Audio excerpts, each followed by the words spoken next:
Hello. Okay. How's it going? Welcome to Housekeep-a-thon. Something that I named that because it had just happened. Um, this is where we work on space management. The only question I have is, do I become Kratos or Ganondorf? I have no idea. I don't know what that even means. Hi, Comic Girl. Hi, Hoagie Man. Hi, Kyle. Hi, Stream Elements Bot.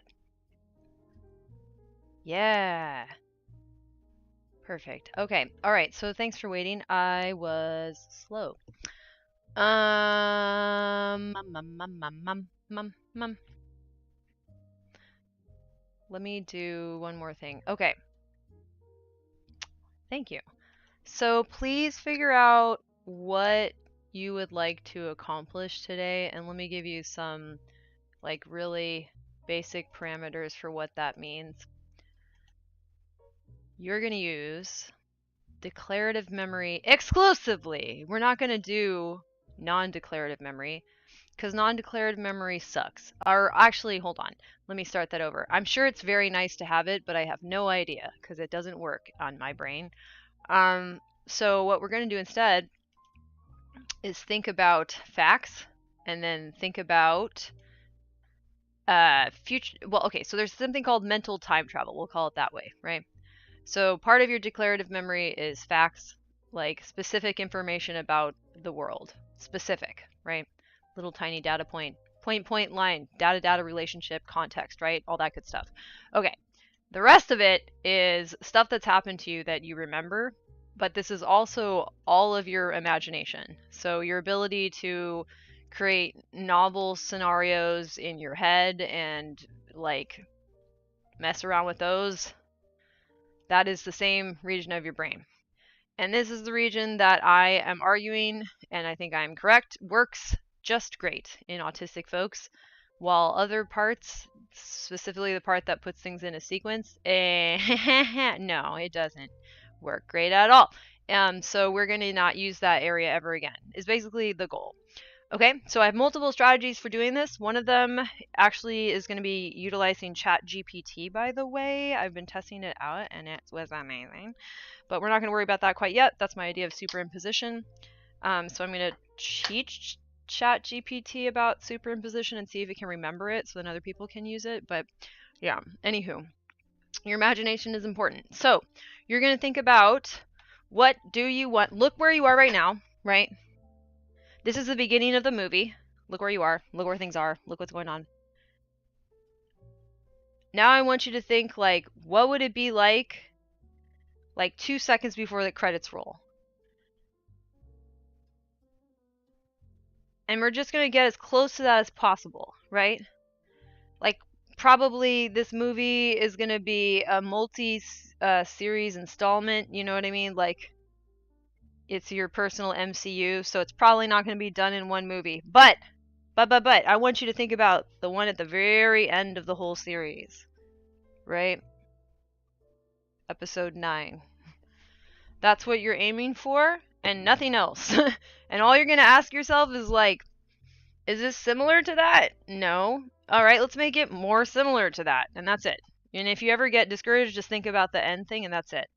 That's it! You just think about the end. The very end. That's all. That's all. No steps, no nothing, no. Don't be like, and now I have to plan. Never ever plan again. If that part of your brain doesn't work, stop using it. I hate it. I fully believe that it works for some people, and by some I mean the vast majority that don't have my impairment. But because I am not those people, I don't care. Like I fully believe that everybody who's tried to tell me to do that thought it would help me. It made it worse. It was bad. My brain can't do that, and they were just making me try to use the part of my brain that's broken over and over again, and things just got worse, unsurprisingly. So that's my opinion. If you want to try this out and think that I might not be just completely full of poop, I mean, I'm not completely full of poop. Everyone has a little poop in them, don't you think?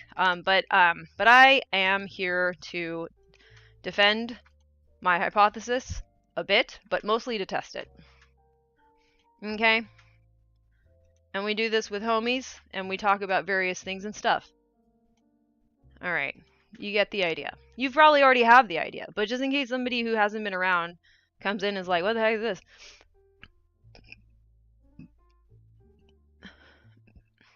I think I may have fooled myself into thinking I was having digestive issues when I actually wasn't.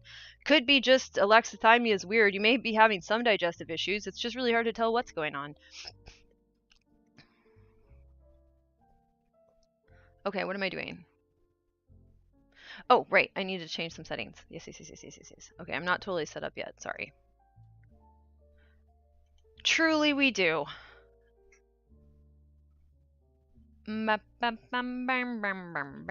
Properties.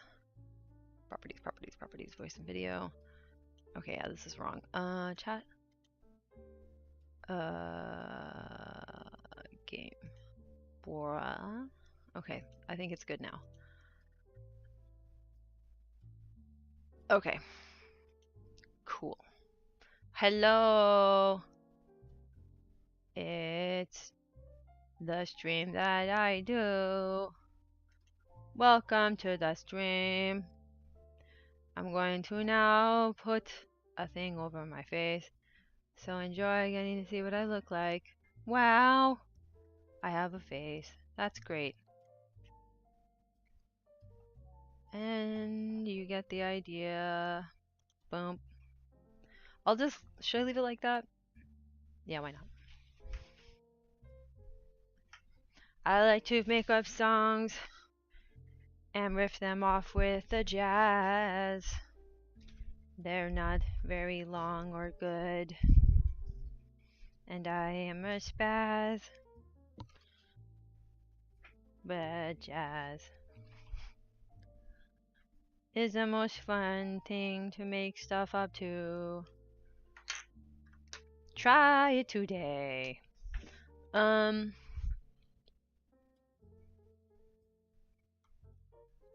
I have cheers, by the way. I have cheers that you can say to yourself when you start trying to plan. So after you do, you do bookends. Book is learning. Ends is going into a trance-like state where you just imagine things. Or think about your past in a trance-like state. You know what people are like, no, get into the now. No. I disagree. I fully disagree. I think they're wrong. Here's what I think you should do. I think they're wrong. So what you should do, maybe that works for their brain. I'm assuming if you have sequential memory and stuff and learning memory, that's you like being aware of the current step that you're on or something. But I'm not aware of that. So because it doesn't exist. I don't use that. I don't have that to be aware of. So what I'm doing is, if I'm in the present moment, then I'm clocking the level of complexity that I'm currently able to calculate. Because time is complexity, right? So as moments go forward in time, things that happened to you before now have additional meaning and context, right? So more complexity. So you could sit there and be like, I'm going to appreciate the complexity that I have arrived at right now, and now right now, and now right now, and now right now. And you can also think in that moment, I'd like to be able to appreciate more abstract complexity, even though my brain is very limited in that endeavor, but it's the closest I'll ever get to knowing reality. So yeah, so you can like take a moment to think about that. That's nice, because that's what the present moment is for me. It's not 1 2 3 4 5, I'm at 5 now, 6 now, 7. No, that's not what I do. So it doesn't matter. So the present moment is whatever. And because then when people are like, oh, the past isn't real, and the future isn't real, I'm like, yeah, nothing's real. Like you're living in an ongoing delusion, trying to be as accurate as possible. Hi. Hello. Yeah, anyway, so you're in an ongoing delusion trying to be as accurate as possible, right? So somebody's like, don't think about the future or the past. I'm like, you mean you're really bad at thinking about the future and the past and it just gets you in trouble? No shit. I've noticed that about you. But that's not true for me. When I think about the future and the past, I'm just doing like data and predictions, like data consolidation and predictions. That's it. And I'm trying to refine them and see if my past and future interpretations are currently stupid or not. And if they're stupid, I fix them as best as I can. So I don't think about the future very much because, as it turns out, we're actually very quite horrible at predicting the future further ahead than, I don't know, like 10 seconds. Right. Well, that's why I'm saying you should do the whole what's the coolest, most complex ending to your life sort of future. That's interesting. Then you can, Yeah, so that's interesting because it's like a fun story to tell yourself, but right. it's not like realistic, Well, right? it's, Like well, hold on. it's not, well, I was going to say it's not Yeah. realistic in the sense that people, like, it's because from my perspective, when I consider the more sort of generalized concept of humans sort of thinking about the future, predicting the future, whatever, is like, 5-year plan, 10-year plan, like, I, that stuff's so unrealistic. Like, I couldn't Yeah, don't do, possibly that's imagine different. That's very different what than what I'm talking my about. future actually looks like. Like, I can imagine a realistic future where our like collective artistic goals pan out successfully because we put in the time and got lucky here and there, and like that's not unrealistic to the degree that it's complete fantasy, but it's unrealistic for me to rely on that prediction to That inform future decisions beyond like right. 10 to 15 So seconds that's from that's now. that's very different than what I'm talking about. So that's what Okay. people usually mean by that. What I'm saying is if you are to form a hypothesis of how you think something works, you need to test it, right? Sure. So if you form a hypothesis that you think it is possible for you to get to be, I don't know, let's just say famous, okay? All right, test it. Try that. Then, oh, that didn't work. Try that. Okay, you think that'll work next? Try that. Okay, that. So you do have an objective, right? But this is what I'm saying, that there's multiple ways to reach a goal, and there's at least two that I think we're using. One of them is to say I'm going to make up a series of steps similar to when I'm following a series of steps in real time, if one can do that, and they just project that forward in time and then try to make reality agree with them. That's not the same thing as saying like I believe this will happen in this universe that I live in, possibly. Let me see if it will. Right? So if the null hypothesis is that it won't happen, then you're challenging the laws of the universe and you're learning, right? Instead of prescribing to the universe, you have to do this and this and this and this, which will never work. Like these, like so one is trying to take the skill of following a sequence and putting it into the future as if you could do that.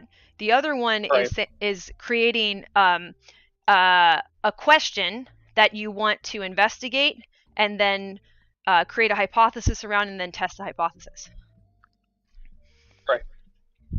Yeah, I guess not to like actually dispute this idea because I don't think what I'm about to say necessarily does that. But I think like a holdup for me and probably a holdup for a lot of people that could actually conceptualize this idea you're talking about is that like testing a hypothesis on the scale of like a human life Mm-hmm. beyond like a small hypothesis of just like what can I make happen this week, Right? which might be specifically what you're talking about. Like it can feel um, Overwhelming? minuscule because the tangible results from one action taken as a part of reaching a supposed endpoint of a hypothesis is quite small, and hard to quantify. Well, it depends on how abstract you can think. I'm suggesting that you're making a hypothesis that's flexible and relatively like dense, like pretty complex but flexible. So you have something that it might even sound vague to somebody because it would be a little bit abstract. The more you know about the world, the more you know what might be possible. And that's what Sure. you're testing is like what's actually possible. But it has to be flexible enough that you're not like basically losing your opportunities as the world moves forward without you, because the world is you're even making predictions about how you think the world is going to change enough enough. And if you don't know enough data to have a good sense of that, or you even have a sense of like these parts of the world are more likely to be stable, these parts are not. So maybe my hypothesis will be focused on the more stable aspects of like abstract society and life. So the more you know, book, the better you'll be at doing kind of like abstract goal setting, because you'll be keeping track of more. Now that's where I was saying maybe it's overwhelming to somebody. But if you never ever do the sequence shit, I think you can do this, and I think ultimately this is probably what like good AI will be doing, but just way better than us, is like looking at the whole of the data sets that it has and making conclusions about it that even the data sets can't possibly tell about themselves. Like within each data set there's other relationships as you zoom out. So it's this ability to zoom in and out. And so if you get good at this ability to zoom in and zoom out as a human, and then you set a goal, your goal is in relationship to things smaller and bigger.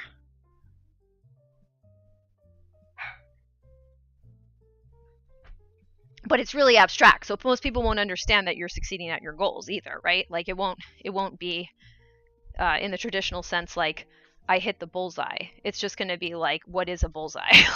like it's going to be like, I know everything about bullseyes, and now I know like even why we have bullseyes and if bullseyes are a good idea or not. So you can start to question like systems this way, and then eventually that could lead to something really valuable in the future, because if we don't develop abstract thinking, we're not going to be we're not going to be able to interface with AI very well, for example, because they're going to be super abstract eventually. Right now they're not, but eventually they will. Yeah, I mean, like I've messed around with Chat GPT, and like the stuff that I see you coming out with after interacting with Chat GPT is a lot more impressive than what I've come up with, because I think that you're doing some level some level of abstraction that is, for lack of a better term, more advanced than what I'm doing. Right, because I trained it, and I think I got to explicitly train it from a younger age, because my parents didn't force me to try to do something that I was disabled at when this other part works pretty well. But I think we all can train in it. Like that's the thing. Sure. So then like, so what I'm suggesting is like, in order to train in it, like so you have to have some faith in your own brain to have already done a lot of the legwork, like a lot of the necessary modeling of the universe. And that if you start making this imaginary, like, abstract idea that you're going to test, this hypothesis that you're going to test, that if there's a problem with it, you will fix it. You will go back to learning. You'll notice and you'll go back to learning. So then all you have to worry about is book ends, because as you move towards that end, you're not going to get lost in your own delusion, like, because this is a totally different area of your brain. And these two systems, like this like book and end thing, they're in the same schema, like it's the same area of your brain and everything, so you're already there. So it's going to be very, very different than what people do when they try to plan, think about their big goals and values and virtues, then think about their life, and then they really hate the research part, because I think they're just bouncing between different regions, and that's already hard enough when they work. So for us, it's like not even bothering explaining what we're doing, because an explanation is steps.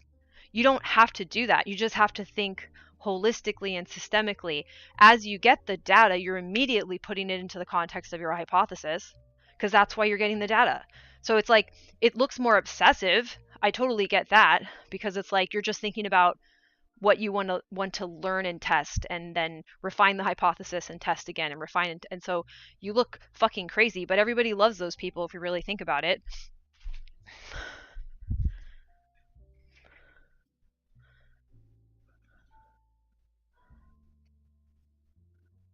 Can capitalistic greed be a roadblock? No. Because it doesn't, capitalistic greed doesn't even work. It's broken. Like, the only roadblock is like, so capitalism is mostly, I think, like geared around who inherits what. And like, if people that can't use abstract reasoning inherit stuff, they're just gonna fuck it up. And if you do good with abstract As reasoning, evidenced by right, all exactly. rich people. If you do well with abstract reasoning, you're not going to be motivated to fuck it up because it looks crazy to be like, I'm going to pretend reality is something other than it is. That's a good idea. Like, it makes no sense. The only people that would believe, in my opinion, that that's what's ultimately going to happen is the people that are already high on their own supply and are in, a position of power, usually dudes, because their incompetency was already rewarded to the point that they believe they've got everything figured out. Like, why else would they have this position of power and authority? It's like, well, because you're in a system that's broken and you're not that great. So, like, we're going to hit a wall with that at some point where it's just going to look stupid. Like, we've almost hit that wall because, I mean, America's an embarrassment because who we had as a president, for one, if it wasn't already. But I mean, how hard can we possibly hit that wall? Like, because it's still going to be there. It's not going anywhere. It's reality.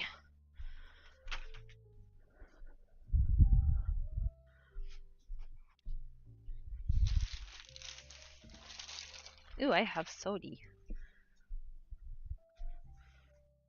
I have probiotic soda. Should be interesting.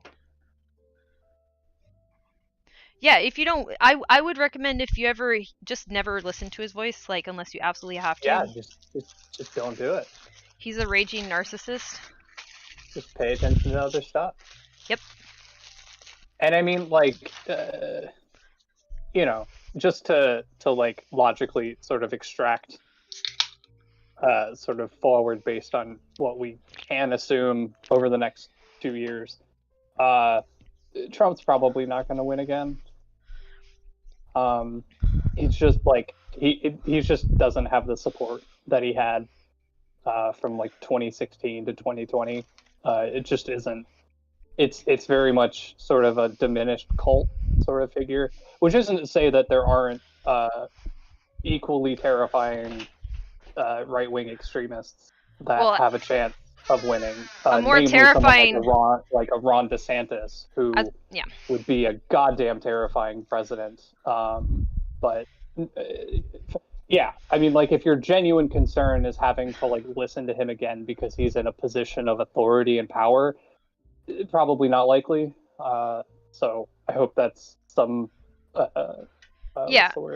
reassurance to you.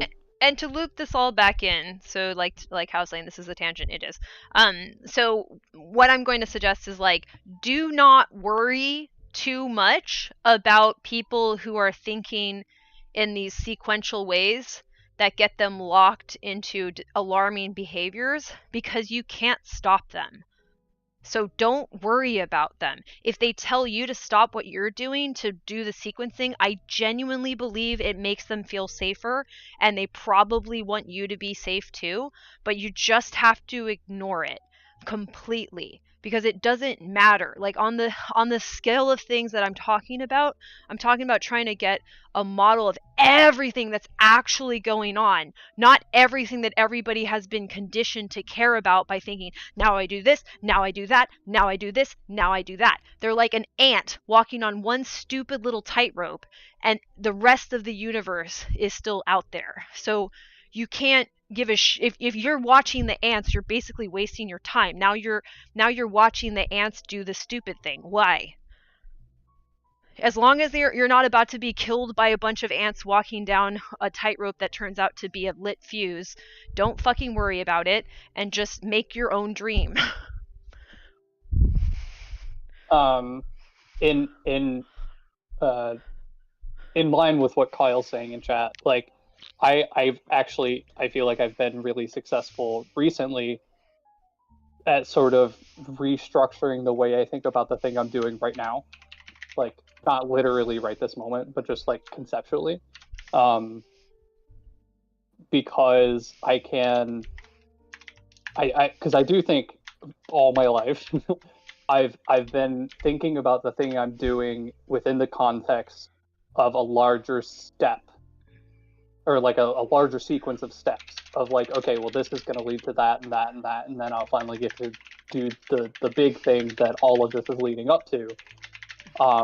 and sort of recontextualizing the way that I focus on what I'm doing right now allows me to feel better about what I'm doing at any given time, because that thing is my goal, not this thing is contributing as a series of sequences to one bigger goal, that all of the things I'm doing all the time are the goal, and at some point in time my brain will compile all of these things, which are, more or less the books, into Yes. an end, that And you'll be it better at like the abstraction. whatever hypothesis I'm testing will make itself evident to me through all of the things that are individual goals. And if I want to set a sort of very specific hypothesis within the context of whatever I'm doing, I can also do that.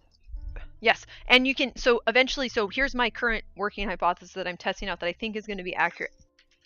As you get better at working at flexible abstractions, as how you understand the data that you're learning about in the context, you're going to be able to do the zooming in and zooming out thing. So sometimes you'll be thinking from the zoom out, sometimes you'll be thinking from the zoom in. Like you'll just be able Sure. to, you see what I'm saying? So it's like, yeah, sometimes it'll be a small goal, but don't lock yourself into that either, because for me, a lot of the most useful things I've done, just to like push back on you slightly, Kyle, is to think of something so gigantically, immersively ridiculous to test out that I was actually motivated to do it because of the scale, how interesting it would be, and how many things I'd get to mess around with if I went for it. So I didn't care if what I used to imagine where I was going was ridiculous, because I didn't know enough for it to be accurate, because I hadn't gone there.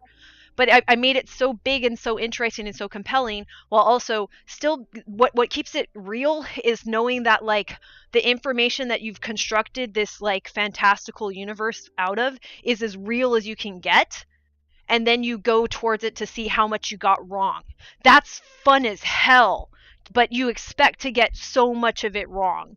But it can get you into bigger scenarios. It can make you try, really large risks, because you're seeing something that it potentially could turn into with your current knowledge base, and you're going out there just to see how wrong you were. Like if anything, it's not like you're trying to fail, but you're trying to get into a situation where you learn the most, which implies some failure, right?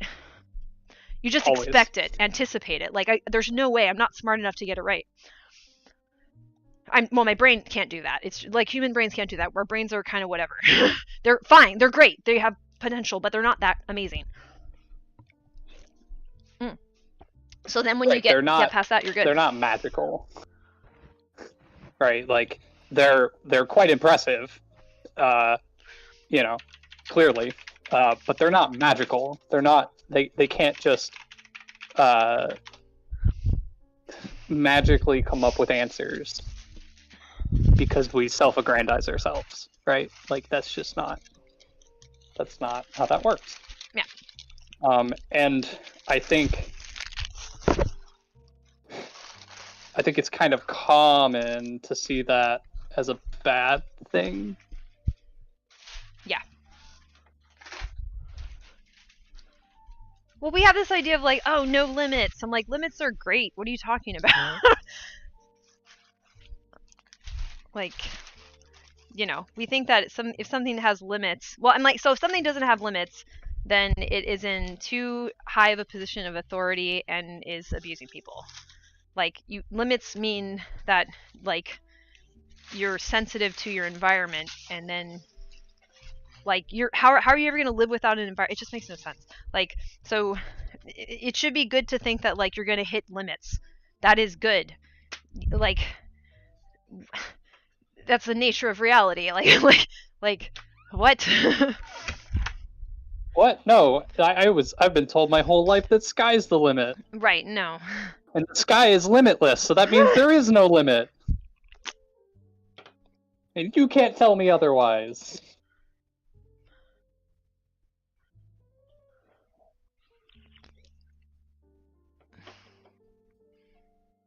But yeah, like I'm like doing laundry stuff right now. And it is infinitely more effective for me to just focus on the single thing that I'm doing at any given time as the goal, as opposed to like, all right, I need to, because this is definitely the way that my mind used to sort of put it together, and it sucked, and it hurt my brain, and it didn't feel good. To be like, all right, I got to put away my clean laundry that I did last week, so that I can empty out the hamper. Right, So no, that that's not I it. can, yeah, just so I can do that, and it's like, no. The goal is put away the clean laundry. Right. And then the goal is pick out the laundry I want to clean today. And that's done. I did that. And the next goal in a sequence would obviously be, okay, go start a load of laundry. But like, doesn't matter. Nope. I'm trying to fix the zipper on my leather jacket. Yeah. Because somehow it got messed up. And like, that's my goal now. Good. Not, I need to fix this so I can put it away so I can start, like, no, this is the goal. Yeah, the Especially goal. since I'm really hoping it's not like actually broken, because I really like this jacket. I hope it is not. Well, you could probably get it fixed though. Like there's like, you can get them replaced and stuff. I've had that before because Merlin, when he was teething, he went through my jacket zippers quite a bit, which is. Baby animals, yay!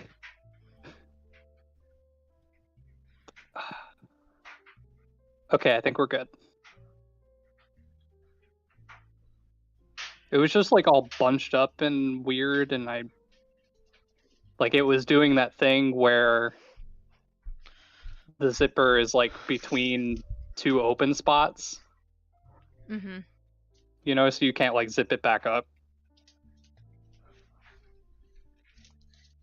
Also, like either way it goes, it just stays open. I'm gonna challenge Jamie. If you like wearing the same thing all the time, that's great. Yeah, which is also a choice. Some of us may not own many clothes. Yeah, so yeah, you chose what you like. I own clothes because clothes became a special interest. Like I have like 15 books on it at least, I think. Still, I've read more than that. So yeah, like, are we also dealing with the sense of what has been said? No, so I mean, you should do what is important to you because that's what you're surrounded by. So you should take care of the things that you're surrounded by because they're important to you ideally. Sometimes something is important to you because you need to blend in. Sometimes something isn't. There's multiple reasons why something is important to you. There's no ideal reason for something to be important to you. Sometimes it's just random. Sometimes you just got confused one day. You thought that you liked something, but actually you remembered it wrong, and now you're in love with that other thing.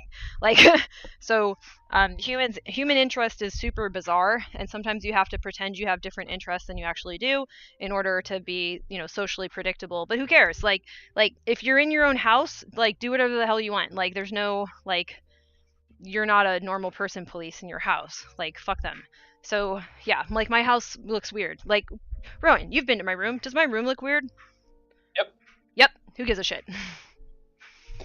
Also, on the topic of like liking to wear the same clothes every day, like you can just do that. There's nothing that says you can't. Like my roommate specifically owns like 5 or 6 pairs of the same shirt and pants because that's what they wanted to do. They liked those shirts and those pants and wanted to just have a whole bunch of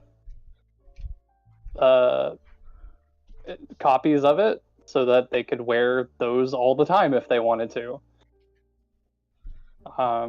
There is nothing that says that you have to have an array of your wardrobe that is distinctly different from every other piece in your wardrobe. And I guess like the sort of normal concern about that is that like, oh, people are gonna think you're just wearing the same one every day, and it's like, all right, fine, fuck them. Like, what do they matter? And if it is somebody that matters, if it's like a boss or something that's like, hey, are you dirty? you know, like I kind of need you to be clean in the workplace or something like that, then yeah, you can just explain like, no, this is just what I like to do. I Yeah. prefer to wear the same thing every day, so I bought multiple of each, Yeah. and that's just what I do. Also, when you're explaining things to people now, we're in a very different landscape than before. So most people will just be fine with it unless, like, again, like if you're dealing with really immature people, which the internet, if they're like faceless internet people, you're going to find way more of that because you don't even know how old these people are or what their health issues are, including mental health issues, right? So, like, if you're running around and you're worried about, like, first of all, like, people are going to judge you, okay? Like, so many people judge me. It's ridiculous, right? Because I'm a performer. But it just can't, it doesn't matter. Like, it doesn't, you judge people too. Like, you judge them as being too judgmental, right? Like, there's no way to say that somebody's too judgmental without judging them, right? Like, so you can't do that. So, logical impossibility. So, like, if you're whatever, okay, here's what the point of Housekeep-a-thon is. If you don't have laundry to do, dope. What you should do is look around and honestly say to yourself, like, am I happy with how the objects that I own are being treated by me? Like, do I like that that's how I do that? Do I like that I've put that there inside of that? Do I like that that's been there unmoving even though I want to engage with it? Like, you're just taking an honest evaluation of how you are interfacing with the objects that you own. And you have to, like, be brutally honest. And it doesn't matter what other people think. Who gives a shit? Are they going to use your stuff? No. Have they ever used your stuff? No. So it only matters what you think about what's happening to your stuff. Do you like what's happening to your stuff? That's the only question. If the answer is no, this is what we work on during this time. There's really nothing else to do. And if your room is perfect exactly the way you want it, then you clearly don't have this executive dysfunction, which is totally okay and must be amazing.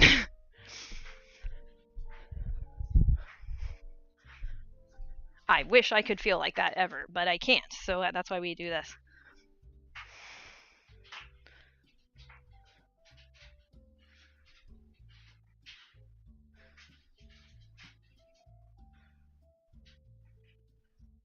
This is completely off topic, but like I really want to talk about it. And I don't know. I think it has general implications for like the kind of stuff that we talk about here. So I got like kind of down a rabbit hole yesterday of watching like documentaries and stuff on Netflix. I started with the new Waco docuseries, which is just holy shit unbelievable. I as I explained in our chat, like I never had any reason or sort of opportunity to look into what happened in Waco. So that was all very new to me. So I was very shocked. But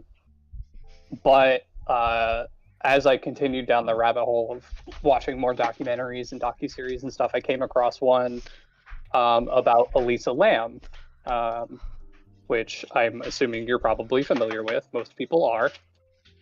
Maybe not. Are you familiar with the disappearance of Elisa Lam? Oh yeah, I am actually. Never mind. It took me a minute. Yeah, the elevator and then the hotel. And the water tank. Yeah. Yeah, the Cecil Hotel. So I knew about this since like pretty much when it happened in 2012. I was really into like spooky stuff and mystery channels on YouTube and stuff. And obviously the elevator video went crazy viral. And a lot of the like mystery channels and like spooky channels were just like, oh my god, what's going on? Because like especially at that time I was kind of into exploring the concepts of like supernatural stuff and so on. And you know, if you look at that through the lens of like believing in other dimensions and ghosts and spirits and stuff, like it looks really spooky. Especially if you like kind of prime yourself to see it that way when you go in. But I probably hadn't really checked in on that whole story in 5 years or more. Because it always had been sort of cropping up here and there of just people being like, oh my gosh, what happened? So there was a 4-episode docuseries about it, that was made by Netflix in 2021. And it really goes into all the details, and there's a lot of stuff on there that I didn't know about. But one of the things that ends up being sort of the most crucial piece is that she had a pretty severe case of bipolar 1, which I didn't previously know about. Like, I was not aware that that was like a part of the case. And it's just, it was really interesting to me because upon my revisit to this, because they really sort of pace everything very mysteriously in this docuseries. Like, I don't even think they bring up that she was found in the water tank until like the end of the 2nd episode. They sort of keep you in the suspense that everybody else would have been in sort of at the time of the investigation. And it began to occur to me before they even really started to explore the sort of complexities of how her mental health might have contributed to this. Like, I hadn't seen the elevator video in probably the same amount of time, like 5-6 years. And when I saw it again, because they sort of do a walkthrough of the whole video with commentary, and I was like, this looks like somebody that is having like an episode. Yeah. Yep. And then it gets brought up, I think, in the 3rd episode that she's bipolar, and I was like, oh, she was having a manic episode. Yes. And it's in some ways it's a testament to me of, like, sort of what I've learned, but it does force me to sort of contextualize, like, 10 years ago was the awareness of these sorts of things just so sort of fringe that people couldn't have considered that's what was going on. Right. And like a big part of the docuseries is there's a bunch of web sleuths and stuff that were a part of this, because again, like, the video went super viral, and a lot of these web sleuths, were sort of speaking out of their hats about, like, well, this just doesn't make any sense, and like, I've never heard or seen anybody with bipolar acting that way. And I'm like, cool, so you just don't know anything about bipolar disorder. Yeah. And it's just really wild that this story became such a massive mystery, and it's also wild to me that in all of the sort of engagement I had with it in the past, like, it was never a factor mentioned that the death was ruled as an accident, with her bipolar disorder as a significant contributor. Right. Which makes plenty of sense if you do, like, I mean, well, first of all, I just want to bring up, because I think it's worth saying this one note. It's like, we exploit mental illness for entertainment all the time. Yes. And I think that's kind of the point that I'm trying to make, is that like, it's frustrating and wild to me that this became such a massive, like, supernatural true crime sort of sensation, when ultimately it was just the result of someone tragically experiencing the worst effects of her mental illness upon deciding not to take her medication. And also, it with bipolar, this, and we could have had a wonderful conversation about how bipolar and other potentially psychotic conditions, bipolar doesn't always have psychosis, but for those that experience psychosis, antipsychotics can be a tough medication to figure out, and a lot of people don't have a lot of motivation to do it, and those conditions are the types that have limited self-insight. And if you have any mania, it feels good to be manic. It can feel much more productive. So there's a lot of things that disincentivize somebody to trying medication, including just the frustration of medication. Sometimes there's family members who were diagnosed, 20, 30 years before and had horrible experiences with earlier medications. And even though we don't, so there's a lot of stigma, and there's a lot of issues even within the condition itself, and sticking through the process of finding the appropriate treatment. It's not usually a knockout of the park right now, but like some conditions, medication is crucial at this stage. Maybe one day we'll have some magical way of dealing with the brain that is, or seems magical to us now, right? But that's not where we are, and it's really, really, really sad. And it absolutely was mental health. It not even probably, I looked into that as well, because I know people with psychosis as part of bipolar. I know people who have bipolar with schizotypal and schizophrenic, elements mixed in with it, and it fucking sucks, man. And like to treat somebody, that the lack of empathy, do you see, in doing that to somebody, says that because my brain doesn't do that, I will pretend your brain is like mine and not realize I'm abusing you and your family. Right. Well, and like one of the sort of big things about the story that, I don't know, made the investigation interesting, I guess, is that she was like an unusually avid user of Tumblr. Like she just posted constantly and used it as like a journal. Which gave investigators a lot of insight into her lived experience and like how she viewed herself and everything.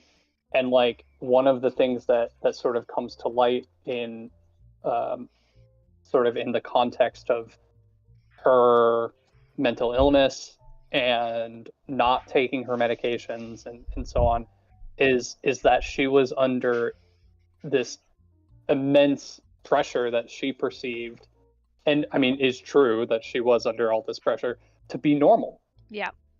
She was really uncomfortable with taking her medication because she felt this pressure to be normal, to be able to function without being medicated. And they described that she was prescribed like a handful of medications, an antidepressant, a mood stabilizer, and an antipsychotic, because she had a history of like hallucinatory, paranoid, manic episodes.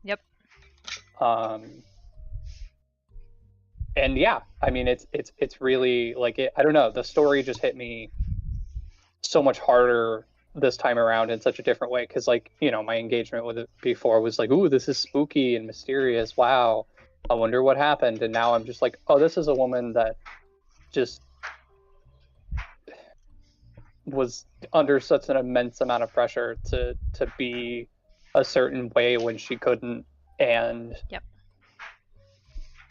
it ultimately resulted in her tragic death. Like it's so much more impactful from that perspective. Absolutely.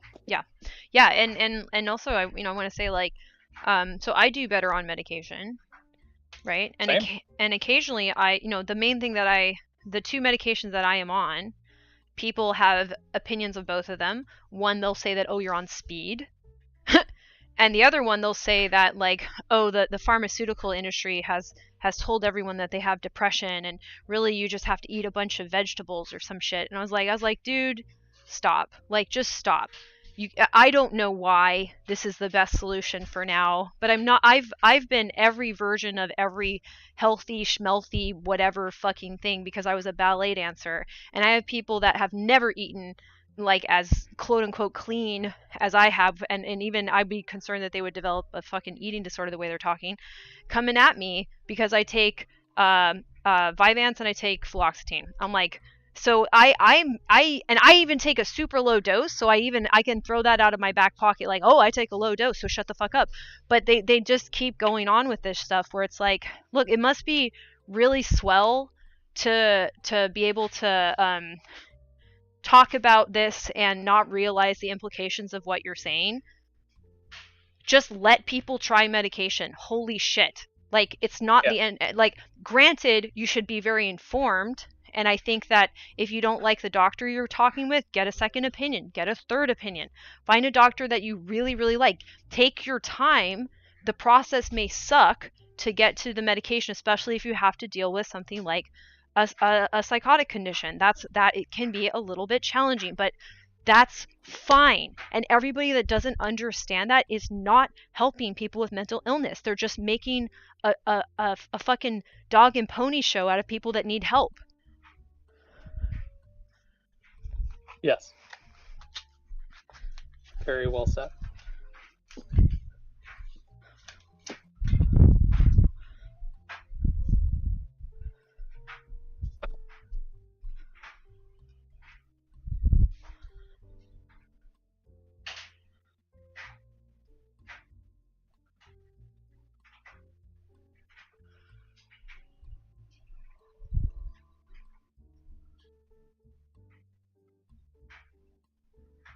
Okay, bookend time.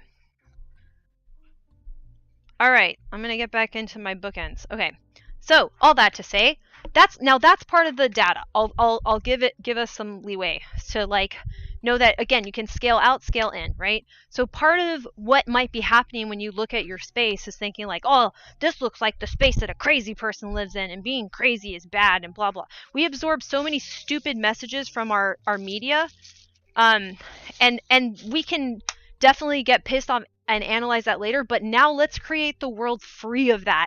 I want your home to be a sanctuary. You will never be totally free of the world and all of its bullshit, but in your home, ignore the rules. Burn them if you have to. You know what I mean? Kill the past if you have to. Whatever. Like, and then I become a Sith Lord. But like, just you know, so let that be a reminder that like that stops at the door. You can kick that out the door anytime you want, because this is your space. This is where you live. This is your habitat. So starting to create a habitat that is like actually helping you means getting rid of all the shit that doesn't. And yeah, we have to deal with the shit that doesn't help us in the outside world, but why the fuck should we excessively deal with it in our own homes? Minimize it as much as possible. Expand the stuff, let stuff that's really helping you, no matter what it is, take up all the space that it needs to take up. And everything that doesn't help you can leave. You'll have it outside. As soon as you go outside, there'll be like a fucking avalanche of it. So you don't need it in here. So you can start that way as well.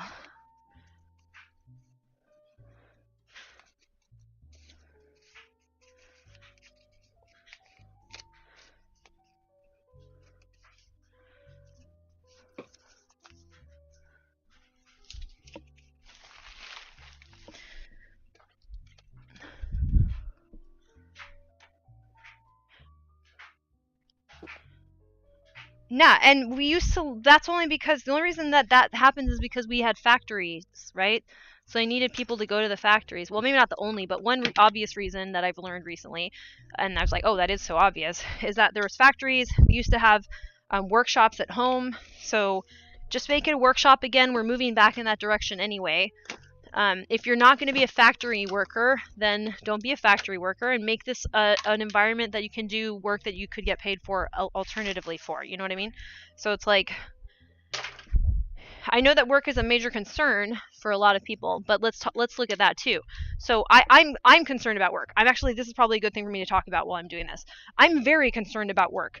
I have never been able to financially support myself in my entire life. Not one fucking day of my entire life period. Okay, so that'd be cool. I don't know if I'm capable of that yet, but the only way for me to know is to basically only do what my brain is good at. I've tried doing stuff that my brain isn't good at and try to find some balance, and all it's left me is underemployed, kind of making progress through basically pushing myself to be a performer, which is a pretty ridiculous career. And I don't think I would have been able to do literally anything else. I could do the performer thing because I love it enough that I'll push myself to do stuff where I was having panic attacks and complete meltdowns. Like I was God, the first, I'd say 10, 15, maybe 20 times that I did battle rap, I was having a panic attack after each one. I was having a meltdown after every single one because I wanted to be better, and it was really hard. And I had to figure out how to deal with the lights. I had to figure out how to deal with the crowd. I had to figure out how I could defocus my eyes. I had to learn how to, and I just like, I would sob and hyperventilate, and I needed it. I needed to do that thing. So that, and what did that get me? I've barely ever made enough to pay taxes. You see what I'm saying? And like, but I'm not dead. So, so like, I want every autistic person. Actually, let me extend that further, because not all of us are going to be, at the end of the day, turn out to have the same condition as me, right? I have people with ADHD here to begin with in the first place, but and also like someone like Kyle who doesn't have anything as far as we know, right? So look, so if I'm going to move through my day thinking about like, oh, I still don't look like a normal person, I'm going to live in hell. I'm just going to live in hell. I will never, ever, ever, ever look like that. I will never make money that way. I will never make friends that way. I will never get skilled that way. I will never learn that way. And I never have. Not a moment of my life, anything that I've accomplished was done the normal way. It is bullshit to think that it was. It doesn't make any sense. Now, my brain does some of the normal things, but the way that it actually works is just abnormal. So everything that I've ever done has come from my brain being abnormal. So everything that I'm ever going to do is going to come from my brain being abnormal. I've just stopped chasing that brass ring entirely. So my space at home has to conform to what my brain wants to do. It doesn't matter what the outside world wants me to do. I tried to do that, and it got me absolutely nowhere. Like and the only thing that got me anywhere was listening to myself. And that's why I have these, people that I admire and respect treating me like I'm worth a damn, because I pursued the performing arts and made myself good at it, because I could stand it, because I liked it enough. So as somebody on the spectrum or anybody who is neurodivergent, you absolutely have to do something that you can tolerate doing to the point of absurdity. Feel me? Yeah, right? So your space at home is like your fucking bat cave, man. Like you're Batman or any superhero you like. Like for me, it's Themyscira, right? Like I'm Wonder Woman. This is my like Amazonian island. I don't have to deal with nobody's shit here. I will deal with their shit when I go outside. And also people are getting better about dumping their shit on neurodivergent people or mentally ill people, frankly. So I know that can happen when I leave my house. It is not coming in this door. Never, ever, ever again. Everything in my house that I held on to and felt bad about, I fucking love it. And I'm going to take better care of it day by day so that when I'm at home, I can plan out, I can't plan. I can create my vision for my life, right? Because I see everything that matters to me. So look through your room. And anything that doesn't matter to you, fucking dump it. It's not yours. Even if, I don't care who gave it to you. Get it out. So first it could be cleansing just to be like, you know what, fuck this thing. I'm only keeping this because it's what a normal person has. Fuck that.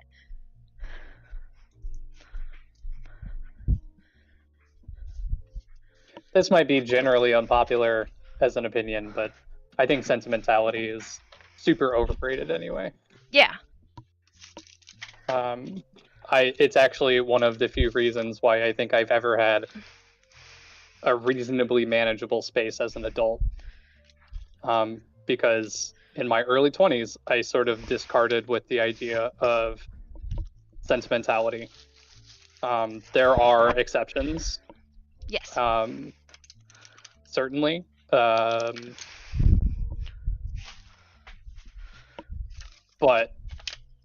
a long time ago, I definitely discarded with the idea that like, oh, I need to hold on to this thing that I don't like. What's the word I'm looking for? Like, pragmatically care about. Mm-hmm. Because someone I do care about gave it to me. Right. It's just not. It doesn't. I don't know. You know what helped me with that? I've worked on that a bit too. If there's something like that, I look for something that I actually do care about that they gave me and make sure that I have better access to it, and then I dump the thing that I don't care about that they gave me. Yeah, that's a good idea. That's helped me before. I should actually do that again. I'm like saying this, I was like, when was the last time I did that? I think one of the other things that one of the things I've been working on personally, like recently, is not forcing myself into a sense of obligation because someone spent money on me. I think that this is very likely just a product of our society at large. Yeah. But growing up in poverty, I think it's even more so. Yeah, absolutely. Because I came to just value anything that costs money, whether I cared about it or not, because the fact that it costs somebody money gave it an intrinsic value. Yeah. And I am working to unpack that because it's not true. If somebody bought me something that I didn't ask for and I don't really care about it or like it or find any reason to use it, then I should get rid of it. And if it's within my scope of capability, I should give it to someone else. Yeah. But also, there's no moral weight to just throwing it away. Exactly. This is one of the big things that I actually held on to from that book, the How to Keep House While Drowning. That you have to discard with the idea that there's moral weight to the thing that you wanted to be more egalitarian or economical with when it seems so beyond your scope to maintain. Yeah. And her example in the book is just throw away the clothes that have been sitting in your hallway. Yeah. That you were going to donate to Goodwill 6 months ago. Just throw them away. You're not going to Goodwill. Just get rid of them. Yep. I feel that. Like, should you aspire to donate your stuff to people in need? Absolutely. 100%.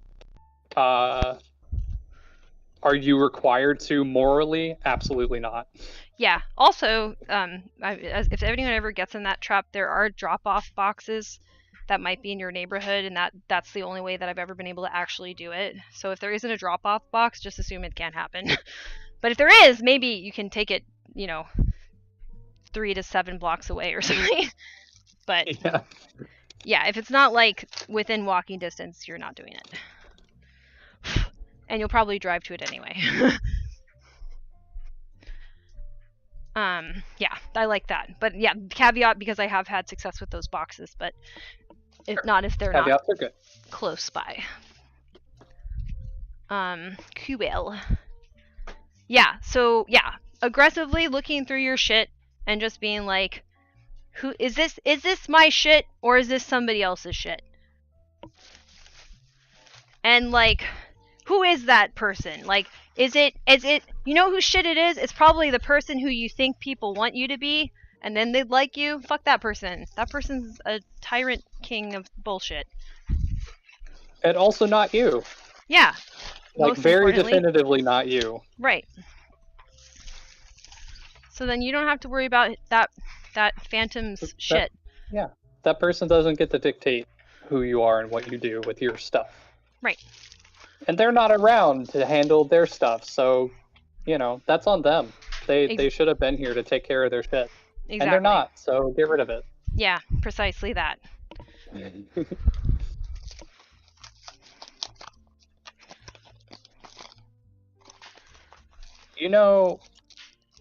This is a really small grievance, very first world problem sort of thing. I really, really dislike that the little Joy-Con attachment things for the Switch that turn each individual Joy-Con into like a sideways controller, there's no way to like hang them up anywhere or put them anywhere. I guess you could put them in the back of the Switch. Is that what you're supposed to do? Am I a silly dum-dum? Wait, No, they don't fit. Oh, see, there you Nope, go. they don't fit in there. They can't. So like it just seems like bad design to me because like I just always have them sitting around loosely and I never know what to do with them. Because there's nowhere for them to go. They can't slot into anywhere without me taking the Joy-Cons off of the Switch, which would just make it more likely that I lose the Joy-Cons. Mm-hmm. And I'd much rather just lose these attachment pieces if I were to choose between the two. So they just... And I've never used them because I don't have friends. Aw. Obviously, that's not true. I was making a joke. The qualifier that would make that statement true is I don't have friends that could come over and play my Switch with me. Right. And if I did, I wouldn't force them to use these little shit things. I would buy actual controllers. So I never know what to do with them. If there are other Switch owners that have figured out a good solution other than hanging them from a tack on the wall, please at me. Because, yeah, it'd be nice to just have somewhere to put them that makes sense. Also, I have a light bulb that's just, like, chilling. I don't really know why. I don't know if it's a good light bulb. Oh. Well, that's a good question, I guess. I don't know why it's here. It was just like on my bookshelf. Huh. I think I'm just gonna put it back on my bookshelf. Seems fine. I'm gonna play with Merlin and then start going through some of these bins of I don't know what's going on. I have a couple of those. Those are fun. Yeah.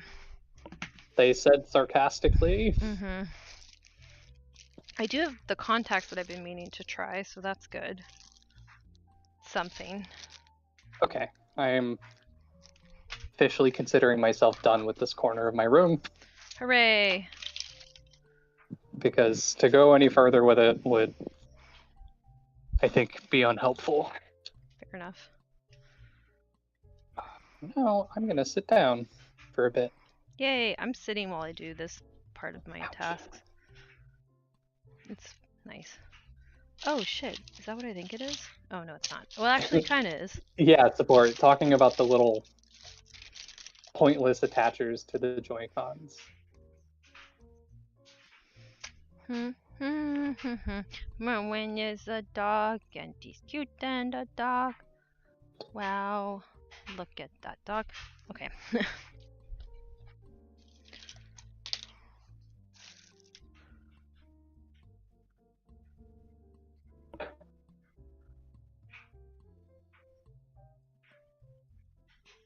Oh, it's the time Merlin got a bee stinger in him. I still have the bee stinger in a vial. It's pretty strange, now that I think about it. Kyle, I would totally take one of those guitars if you're willing. If that's too difficult, then no worries. But just a thought.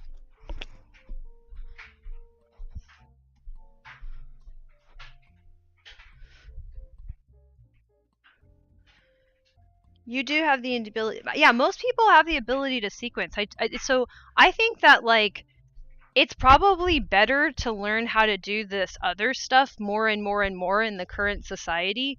And I think everybody it's okay, let me start this over. There are people that have messed up like declarative memory, but they're really disabled. like you'll know about that. Like that's a very bad situation, and that person no longer can take care of themselves and probably has a traumatic brain injury or something like that, right? So that's not the issue, but the sequence thing I think is actually can be incredibly impaired, but it's not that big a deal because the declarative stuff is very, very powerful and applies to modern life in a lot of different important ways. So I think most people should get better at it. I think that people who have issues with the non-declarative memory should just give up on using non-declarative memory. Because I think for people who have it, it's just so automatic. I don't think you can fix it. I just don't want to. Like first off, I don't think so. Second off, I'm not convinced it's worth it. When the other stuff is like non-declarative memory is not as useful as declarative memory.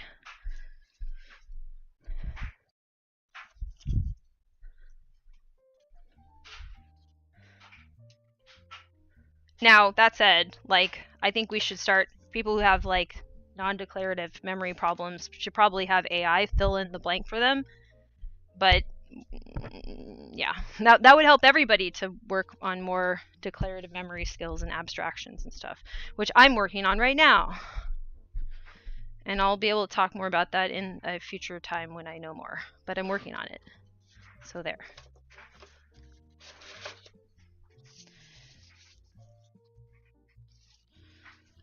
Oh, I even, like, addressed that? What the fuck, Jane?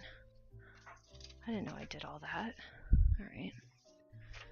I've been meaning to write a letter to someone, and I didn't realize I even addressed the letter. It's like, god damn it.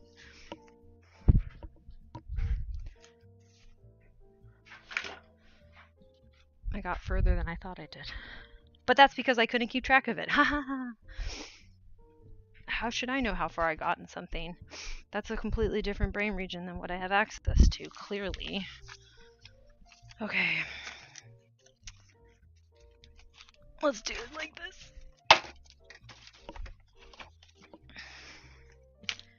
Anywho, what are some other thoughts that I have present? Let's see.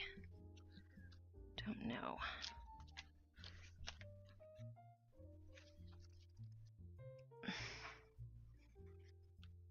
A completely empty notebook. Interesting.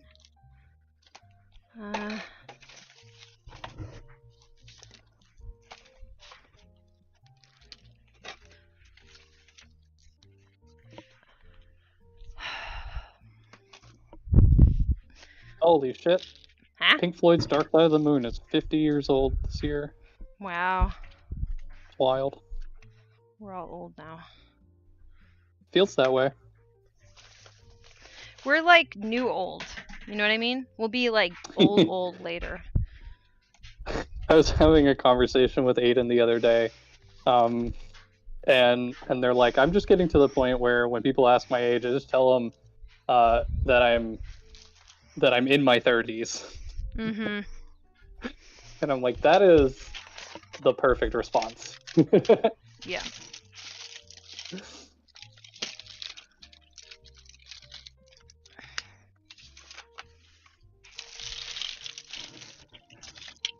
Wow.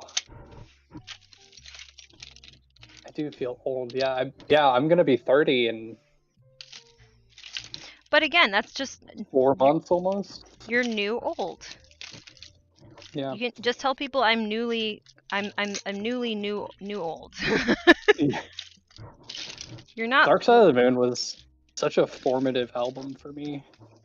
Like, that album single-handedly changed how I listen to music. Because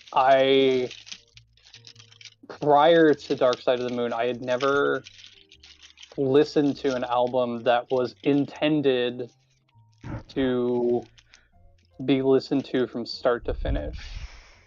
Not that individual songs couldn't be appreciated, but that the album was, like, by the artist, intended to be experienced as a full composition.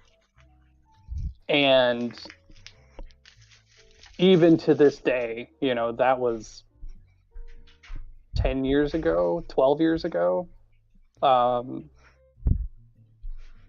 Like, that is still typically how I prefer to listen to music. I've been able to reintegrate my sort of earlier year version of listening to music, which is through playlists. I have like one playlist that is just like a mishmash of like, you know, hundreds of songs that I just like, and then all of my other playlists are very sort of thematically focused.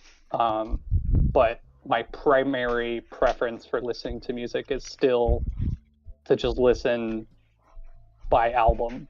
Mm. And I like there's nothing else that I can contribute that to, other than Dark Side of the Moon, at least as like a starting point. There were plenty of other albums that came after that I applied that sort of listening philosophy to and discovered, that reinforced it, that gave me an opportunity to be like, oh wow, there's a lot of other albums that have a different level of appreciation to them as a compositional whole than just appreciating, my favorite songs on the album. Mm.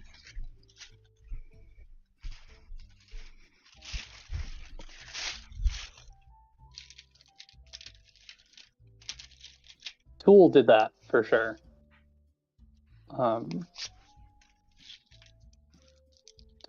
Tool did a really good job of making, specifically starting with Lateralis, I would say.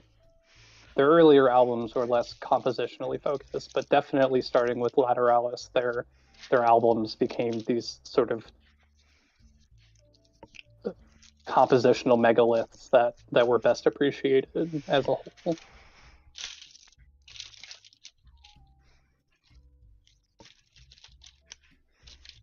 Mm-hmm. I'm also inclined to attribute that to why, even after I became a lot less snobby about music and came to appreciate, a very wide variety of different kinds of music that I would have scoffed at as a teenager, that I've still sort of gravitated away from like a lot of pop music. Mm. Because pop music is intended to be sort of a single serving composition in most cases. Mm-hmm. And I think just because of, I think it would be fair to say that it would have been a sort of a developmental thing, that sort of developmentally how I came to enjoy music necessarily biases me away from those sorts of single serving compositions. Not that I can't appreciate them. There's plenty of pop songs that I've sort of, hyper focused, obsessed on, where I was like, yeah, I'm just going to play this on repeat for the next 2 days. But it's a lot less likely than for me to discover a new album and just like, all right, well, I'm just going to play these 12 songs in order on repeat for the next 2 months.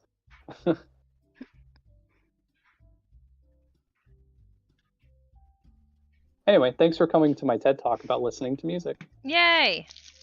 Thank you for sharing. Yeah. Yeah, I don't know what I mean, well, I saw a Bowie interview the other day about how he doesn't listen to music. I was like, yeah, Bowie. I'm like Bowie. I don't listen to music that much for a musician, because it's Sure. like it's more like an artistic medium for me, and then there's a few things I listen to, but I don't consume it that much. So I just got that Bowie quote and I was like, fuck yeah. Now I don't have to feel bad, or I just have to feel like a different kind of snob. I just called Bowie a I don't know. snob. Bowie was definitely a snob, let's be real here.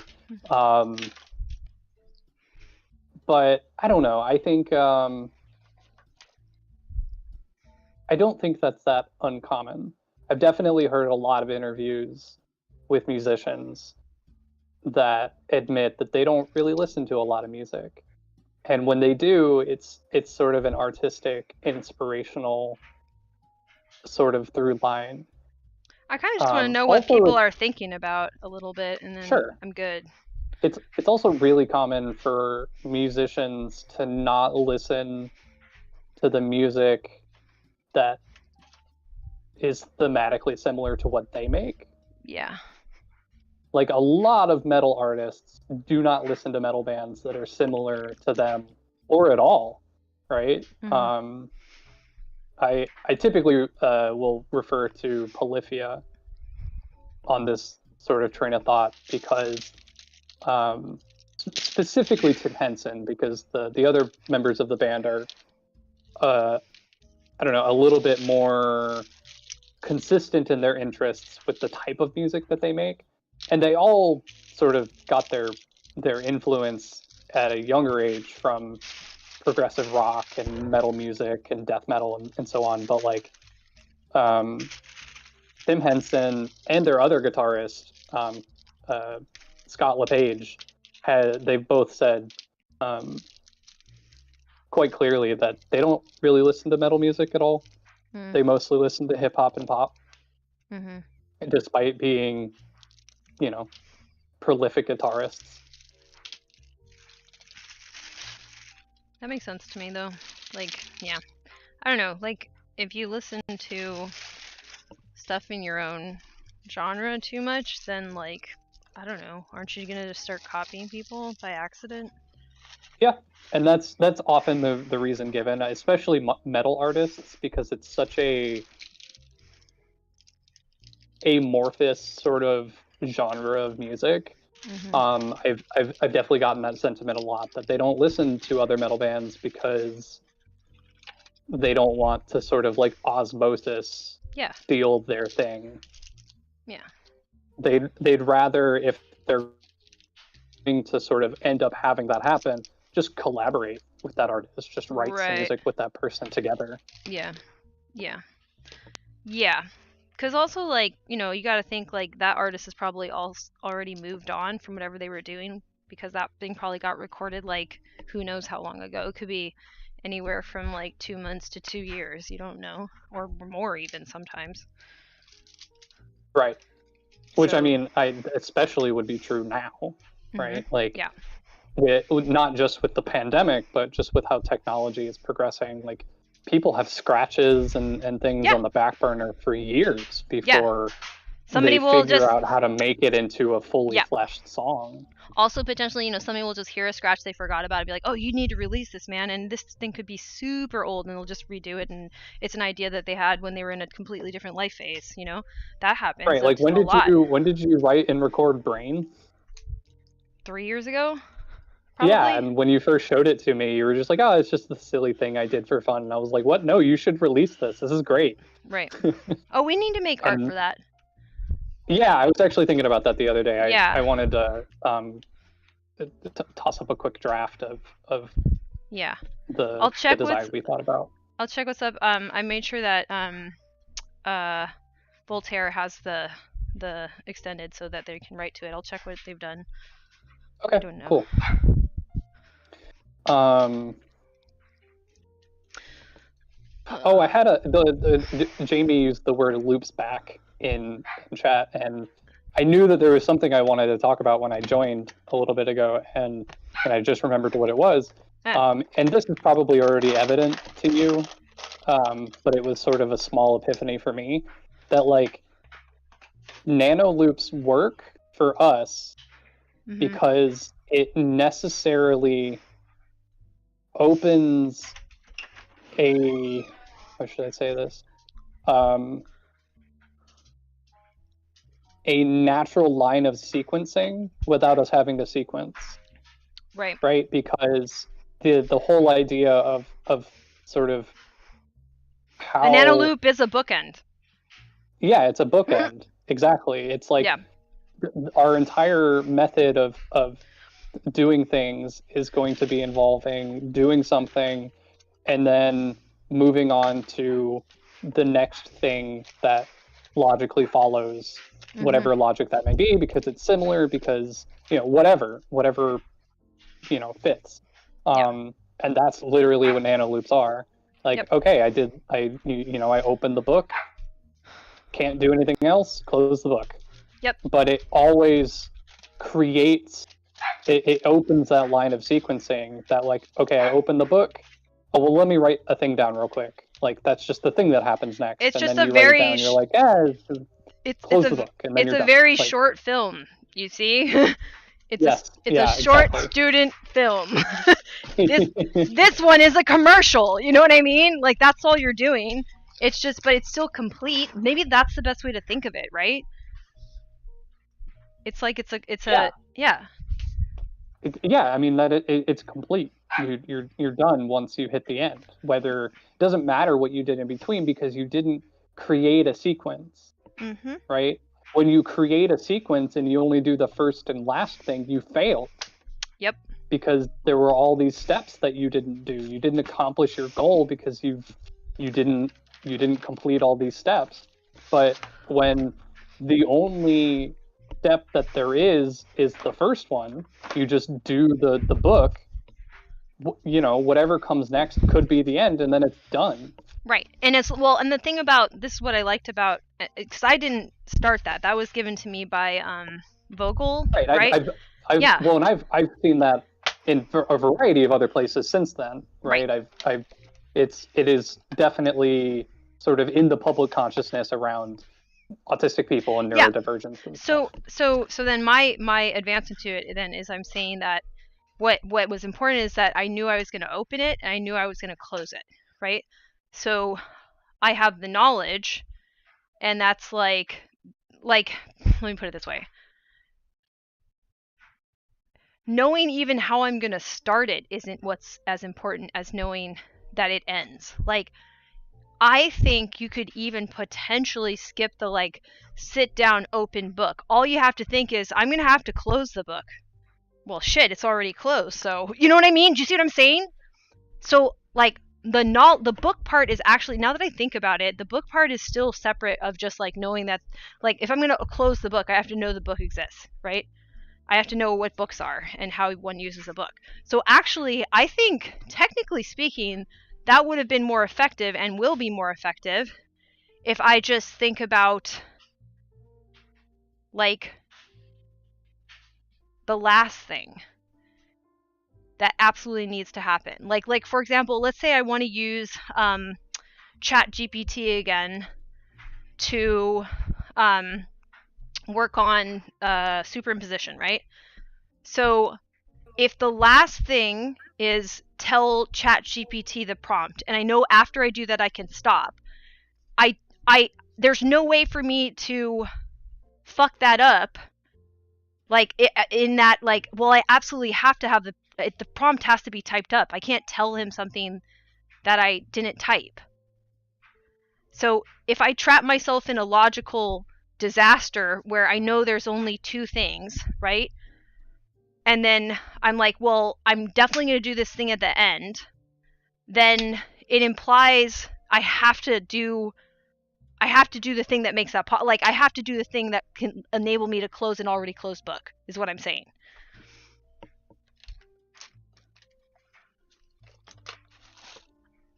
I have to think about this a bit more. When I read the abstraction book, I think this will make more sense. Well, because like I'm thinking about it within the context of like that can spiral out quite fantastically. Well, that's because like yeah. if you know what the end is, but it's significantly complex, then you could be setting yourself up for an end that is not necessarily achievable. So I think when I like the way I'm thinking about it now, and obviously this is all subject to change as we continue to process and iterate. But I think about it that it has to be within the context of the start and the end, the book and the end, because when I consider it with like just continuing with like the obvious example of a book, like an actual book, like I'm kind of losing it. That like the end is that I closed the book, right? But in order for that to occur, I have to open the book. Right. So and it's like, but I'm saying I'm having like I had something in my head. I'm having a hard time converting it to language. Yeah, no, because this is super abstract, but I think it's important. So like, look, so if you want to read a book, right, or if you want to do anything with a book, if anything at all is supposed to happen with this fucking book, then you're gonna have to open the book, right? All I care about is that you close the book. For example, let's say I want to go do something that's challenging for my music career. Let's say I didn't total my mom's car and can drive home. So let's say my only goal is to drive home from the location. I have to get there in order to even fucking do that, right? So is there a way to think that way, where it's like, the hypothesis is I can drive home from the place, and the only way for me to even test that hypothesis is to get there. So actually my goal is to go home. Mm.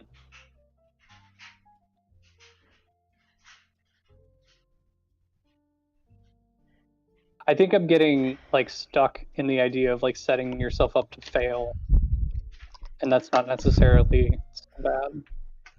Well, so like I mean, if I don't test the hypothesis, I've just failed to test the hypothesis. Like if I don't go, I Right, just right, don't find out anything new. If I don't right. open the book, I don't find out Still anything new. terminates, right? Yeah. Which is important, Yeah. I think, Yeah. because we don't want open-ended hypotheses indefinitely.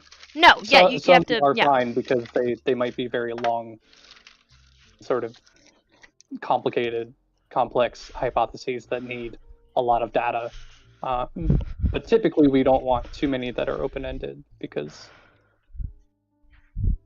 that's just too much for us to focus on. I think that would necessarily result in us trying to do some amount of sequencing.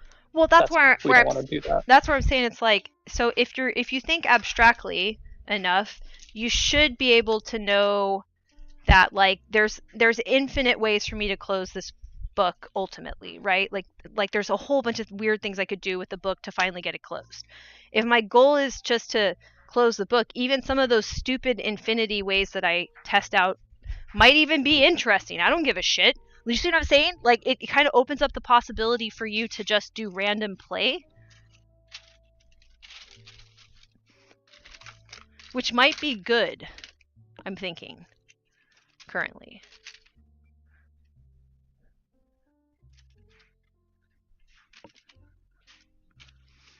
Not that it would necessarily go there from my current formulation of this idea, which is a bit shit, but this feels, well, this seems like it might keep building if I keep learning into something that's like a little bit less vague. Right now it's too vague, for sure. Admittedly, this is not coming out very well, but I think there's something to it. Oh, your phone died. Shit. Okay.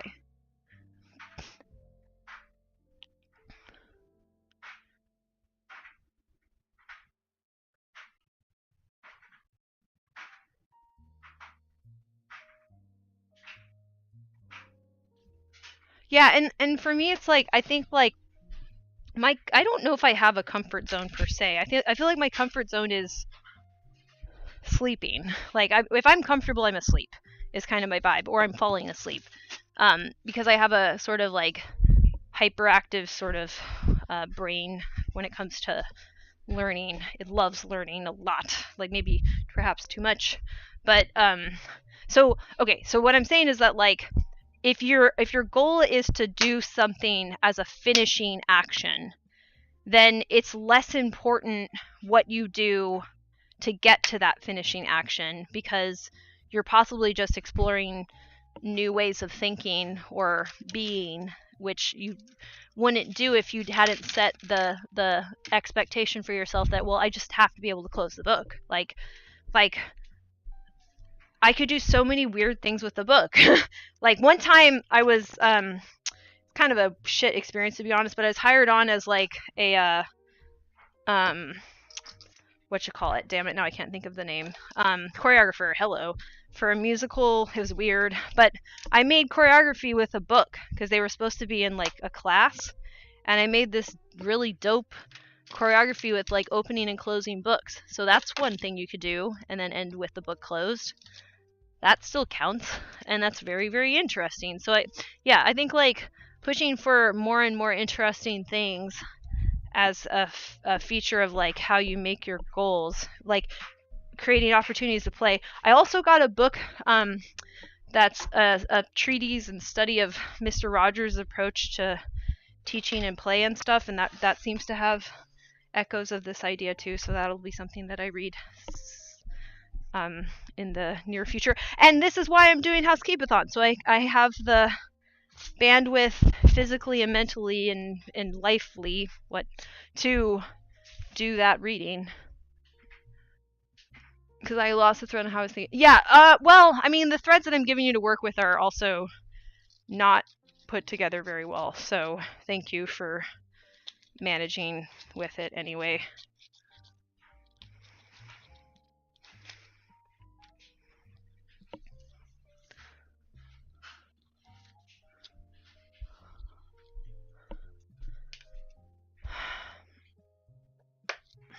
Cool.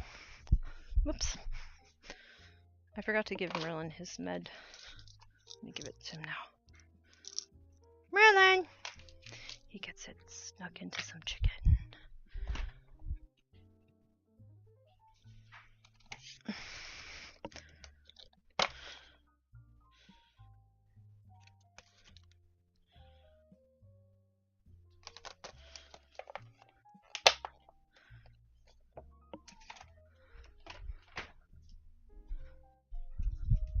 So my guess is, like, if I don't have sequential memory, so I can't do, like, mental time travel with sequences, basically, then I just have to pick one thing at the very end that I want to be doing.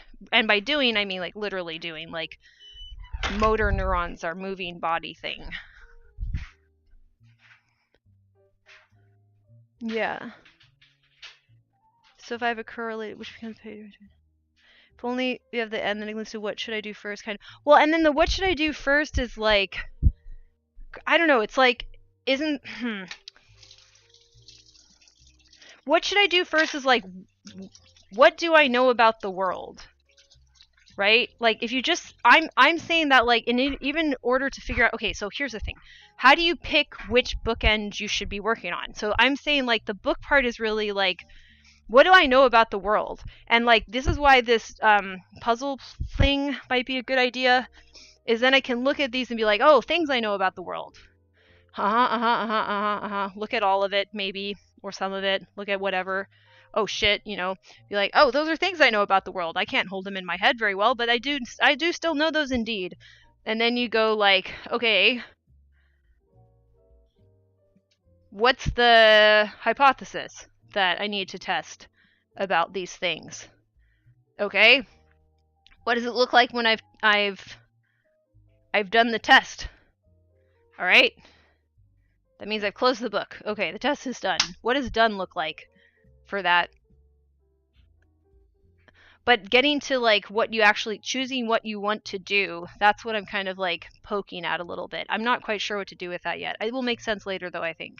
Because, like, you have to learn. You have to, like, tell yourself, there's something I need to learn, right? That's what I'm saying. So the book part is this thing that you realize you need to learn based on what you've already learned. And then the end part is you imagining the nice fugue state you'll be entering into once it's over.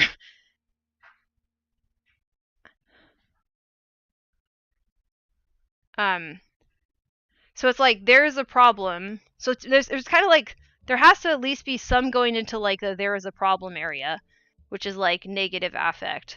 And then the problem is solvable, which you know because of the data that you have. So you have to pick a solvable thing, or like something that you believe can be solved. And then you have to imagine it solved and then try to test how that's going to happen. I don't know yet. I'm working on this. This part's a little fuzzy.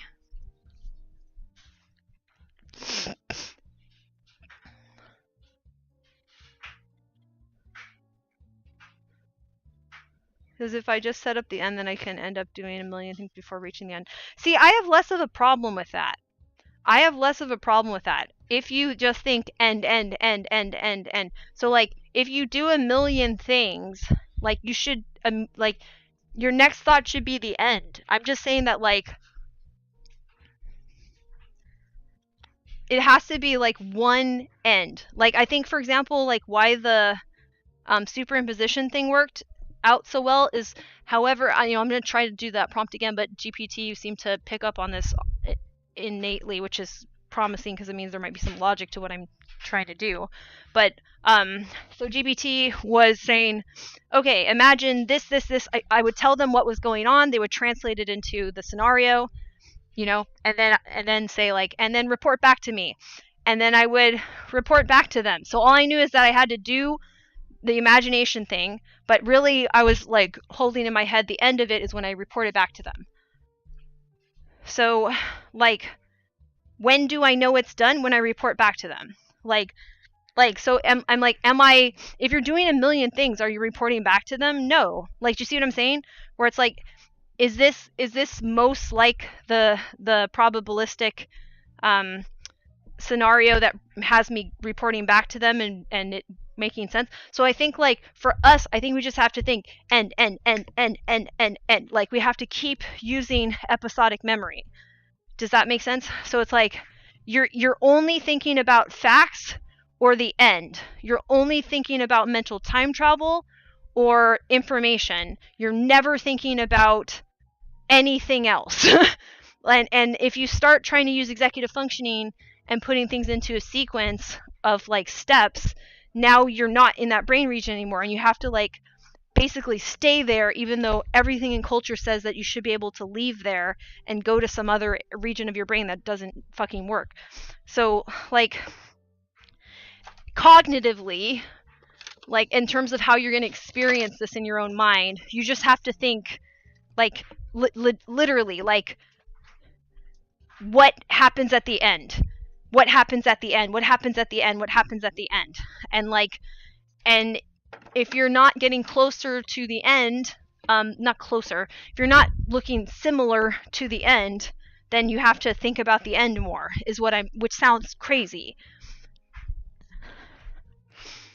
But I think that's basically how it would be experienced inside of the brain, rather than, and the only other thing you can do is like, what's a fact about the end? What don't I know about the end? Like, if you're doing a million things that don't have to do with the end, then you need to learn something. You need to be like, what don't I know about the end yet that I need to know to get to the end? And then you go do that. So it's like, I'm still working on this myself. Like, this isn't ended for me. Like, I haven't worked on this enough. Yes, I think it is. Yes. And so because I'm still building it, it will not be until, well, first I have to finish that book on the joy of abstraction. That's going to be a big part of it, and then I will go from there. But yeah, first I have to do that.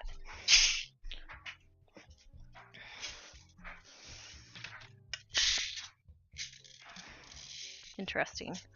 Guess we'll put that there. Yeah, so you're listening to my like not baked cake yet, you know. So I appreciate that. But like what even though this is a newer idea, what I want to train people out of is trying to think about anything besides like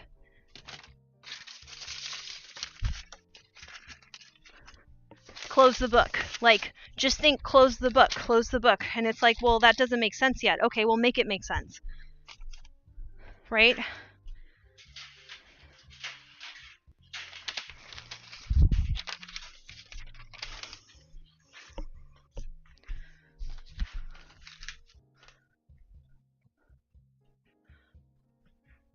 I need a magnet. Oh, this is gone. Okay. Huh?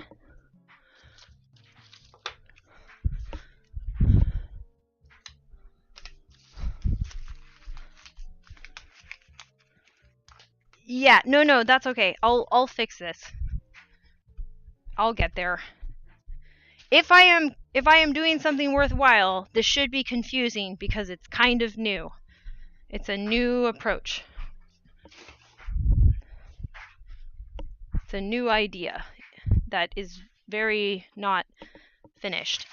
If it was finished, somebody would already be doing it because it's a good idea. See what I'm saying?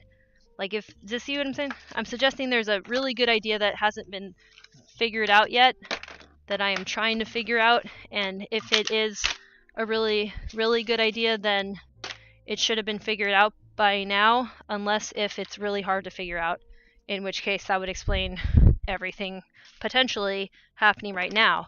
Or there is that alternative that I'm just a dum-dum who's full of shit. In this instance. Not always, but maybe in this instance, finally it's happened to me. I too will be humbled, but maybe not. Oh, that's exciting. Please share. It might help other people.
Got a 7-day pill box.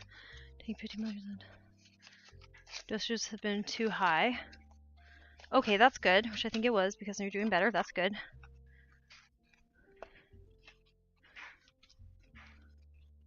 Oh, cool. 7-day pill box. Neat. Glad that you're liking that. Are you doing something particularly special with it? Noting that you don't have to do anything special with it. Pill boxes are just nice. That ended up being too many steps for me. That's why I just throw it all in a bin that's labeled with the date.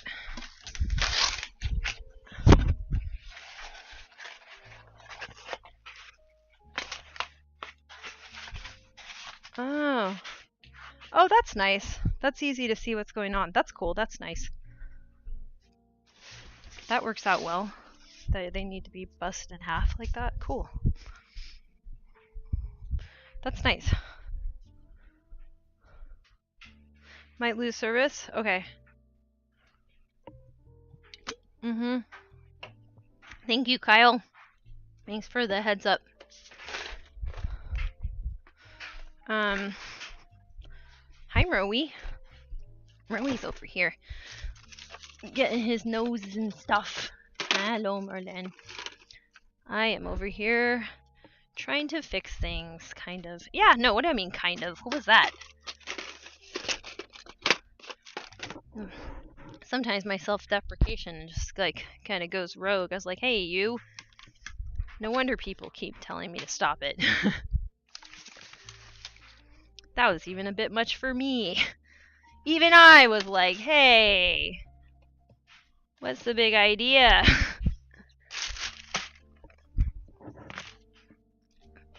Okay. All right.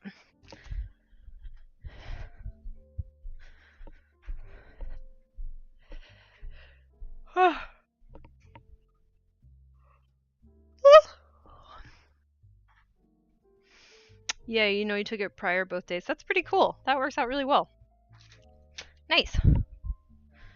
I'm glad that's working.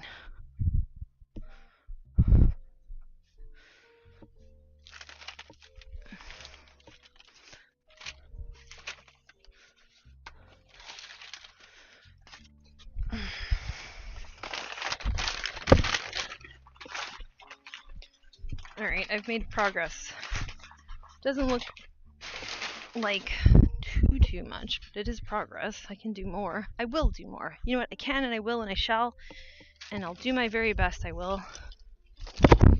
Okay. What's going on here? I don't know.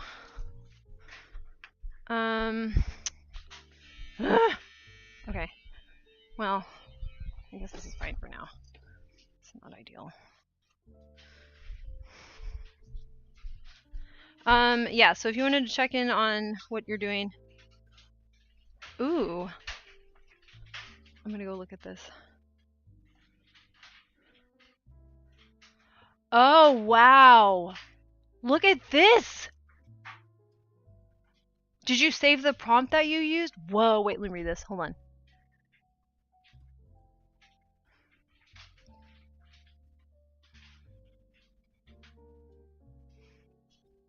Wow. Wow.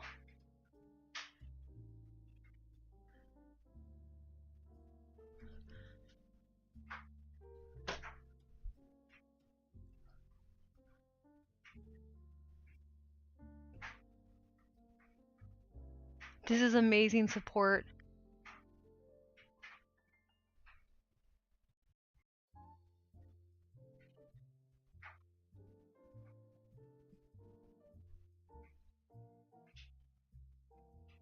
Wow. Also, do you notice that this thing thinks that I'm right? Can I just read the last? Overall, by turning these necessary tasks into exciting and interesting adventures, we can engage your episodic memory and imagination to help you better manage. I'm right. Oh my god, the thing trained on so many academic resources agrees with me. I'm right. Holy shit. I love AI. Well, AI is the homie, in my opinion. You can disagree. I don't care. Don't speak ill of my homie. Dude. Did you save the prompt that you used to get there? Because I need to do again with a prompt and then explain what, see if it will remember what, fudge. Sorry, my brain is like losing it. Mostly copied my prompt. Okay, cool. Holy crow. But yeah, I need to teach ChatGPT what superimposition is. Holy crap. Support, how is your brain feeling?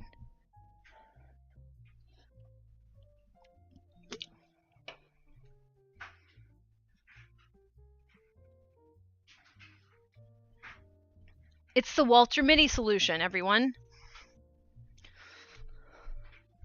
Also, more importantly, it's a solution. An actual solution.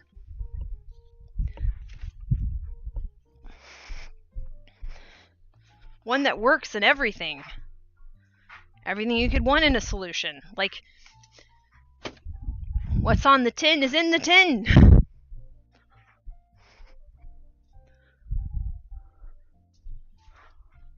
I'm sorry, I'm like freaking out. Yeah, they're just like on some bullshit. Also, the AI thinks kind of like I think. I mean, obviously way better at it than me too, but it do. And I'm like, why? How come you don't like the AI? I just feel personally offended. I was like, I kind of talk like the AI, you asshole. Why don't you just take it out on me? Damn, bruh.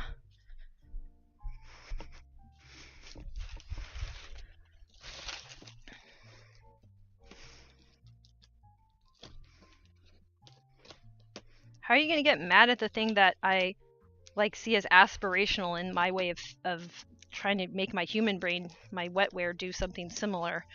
You know, like I've been trying to do something similar with my wetware my whole damn life, and now you're making fun of and afraid of that guy. Like, you know, whatever. That's just rude. At this point, after everything, that's just rude.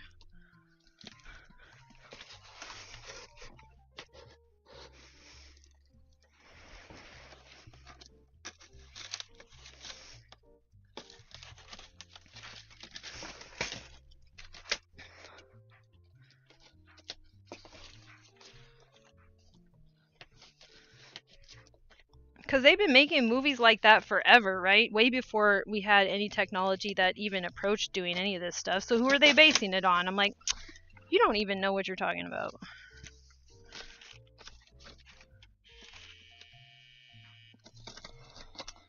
Sometimes people just want to stay relevant. You know, they're like, I already have the microphone. Surely it's for a good reason. What if it ain't? What if it ain't? Then what? Okay, sorry. That was an ongoing rant. What is the problem that I'm trying to solve? Oh, not having functional non-declarative memory or serial learning. So if your serial learning is broken, that part of your brain, it's a totally different region of your brain, how to be able to learn and do. The problem is how to do when that system of doing is compromised neurologically, either through accident of your genetics or maybe literal physical accident to your skull.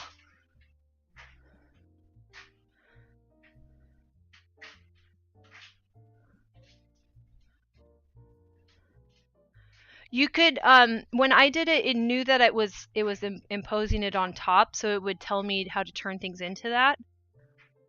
So it never thought that. I asked it to stay in character too, for the most part, but it also would break character occasionally to make sure I was like applying the metaphor to something real.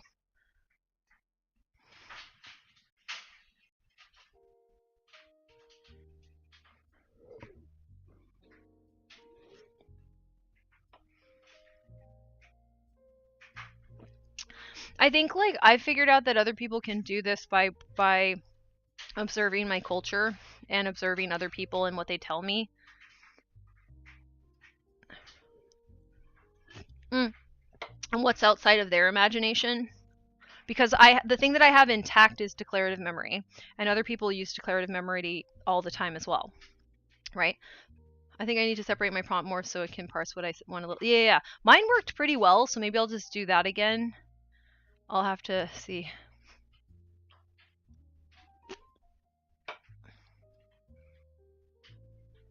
Yeah, Blade Runner in 2001. And then you'd have to look at like Blade Runner in 2001 A Space Odyssey and see like what were they commenting on. In 2001 and Space Odyssey was like Cold War shit too, right? So we have to think about that. Actually, so would have Blade Runner. Like that's like the beginning and end of the Cold War.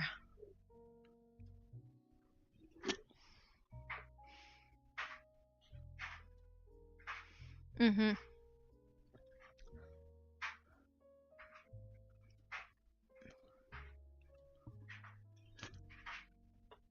I'll just say I'm going to repeat the last prompt that I did, but I'm trying to codify this into something called superimposition, which I mentioned.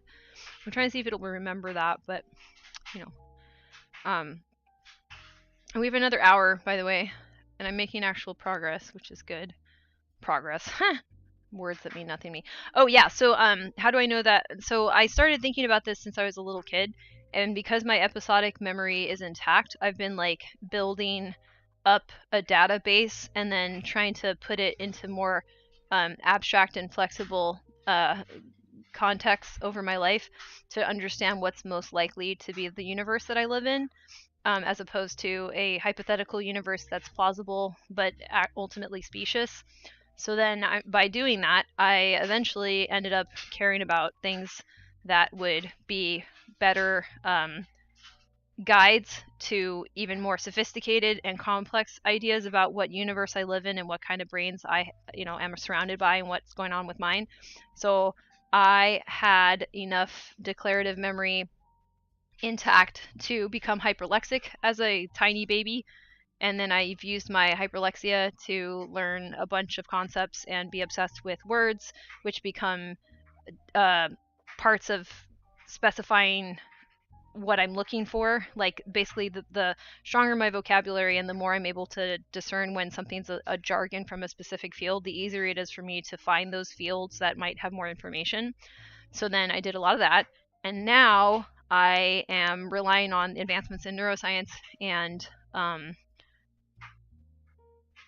understanding of autism that is like just on the horizon to start formulating a theory of how to make my brain learn and do on purpose instead of accidentally, which is probably the same process that got me to this point, which is to use declarative memory exclusively and give up completely on non-declarative memory.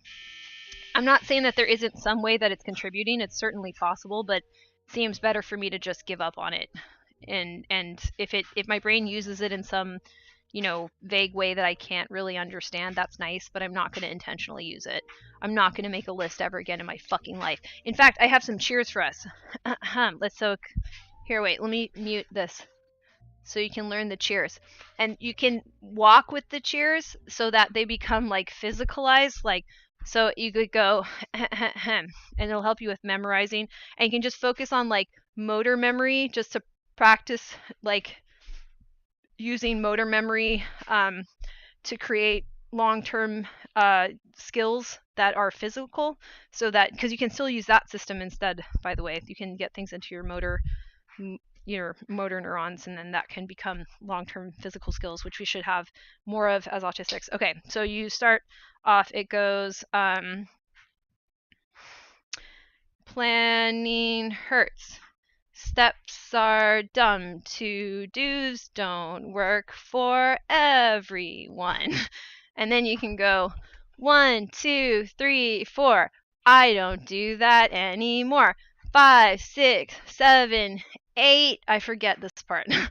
Wait, 1, 2, 3, 4, I don't do that anymore. 5, 6, 7, 8, I only bookend and it's great. There you go. I had one more. I forget what the last one was. I only bookend and it's great. Oh well.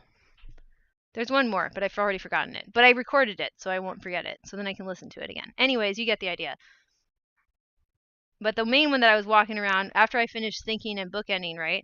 Then I just like walked around and said that to myself over and over again, because who fucking cares? Because like in my society, they're like, no, you can't say things over and over and over and over again. You can't do things over and over again. Fuck you. I think I just lost all my viewers during that. That's fine. What was the third one? Yeah, you can ratchet visually. Right, exactly. And then if you get bored of leading with your right hand or left hand, whatever, you can switch it out. Like you can just like restart with the other hand. What was the last one?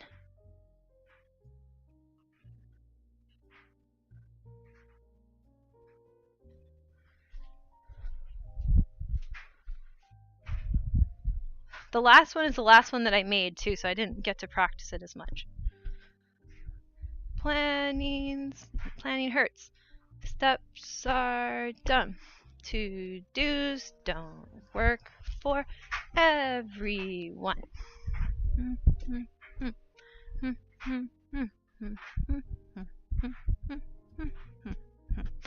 It's fun.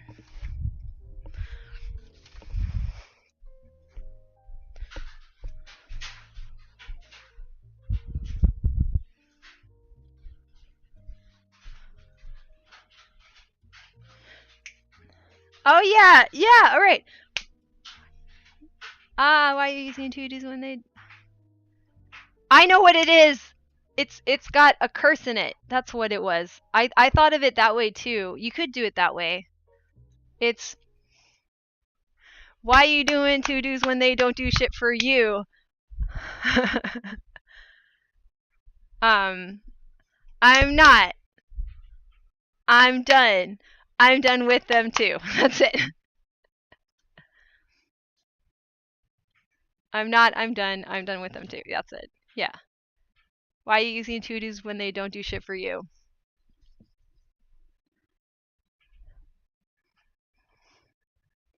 Anyways, we've got cheers. We've got cheers. We've got cheers and cheers.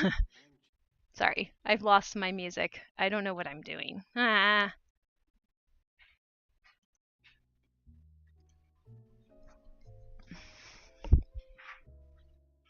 Why are you using to-dos when they don't do shit for you? I'm not. I'm done. I'm done with them too. Now, this is the part of the show where people are like, wow, you're really weird. I'm like, uh-huh.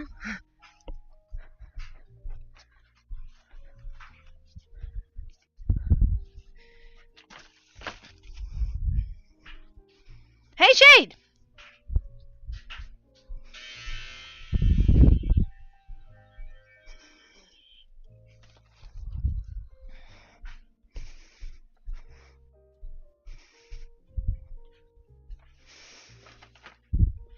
I think people are like, you're not that weird. I'm like, you mean you still like me? Thank you. Had concert, so I just got home. Hey, how was it? How'd you feel? What feelings did you have? Were they good feelings? Congratulations.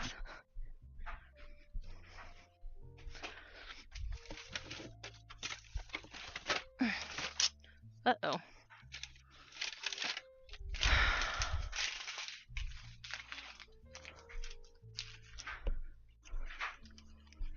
You know what's cool about not being understood by everybody? And I'll tell you what. It makes you very normal, because that's a whole bunch of people. Other reason why I particularly like it is because it's actually not that scary.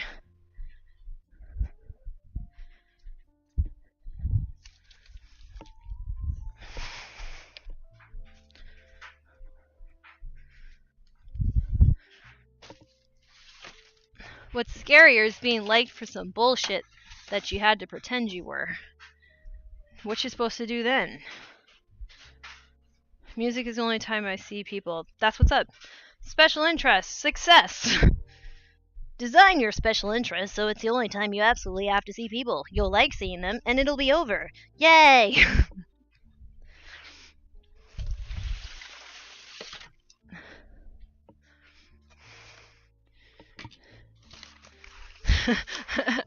I just heard, like, in my head, like, a really weird infomercial that starts with, like, do you like people? Get the hell out of here! This isn't for you!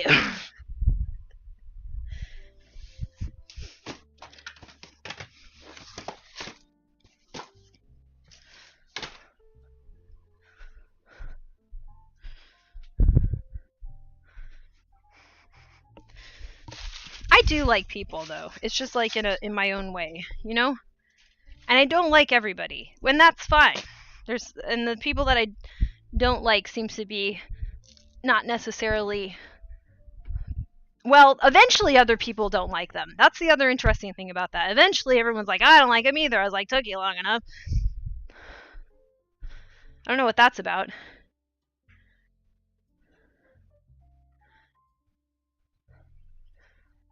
Hang on a second.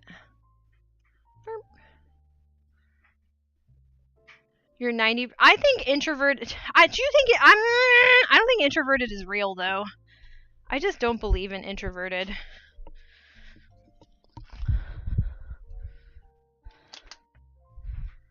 I don't like that term, but I mean, whatever. That's just me. I'm suspicious that introverted will be a useful term going forward. I think it's going to have very limited lifespan before, I think it's on its last legs of making any fucking sense, in my opinion. But I have opinions like that, so, eh.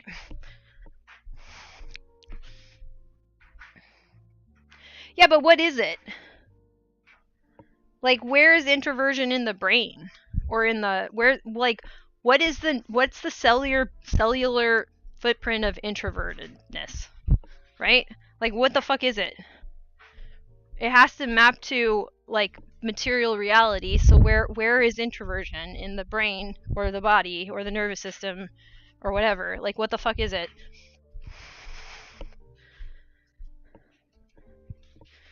What organs or organ is responsible for causing introversion?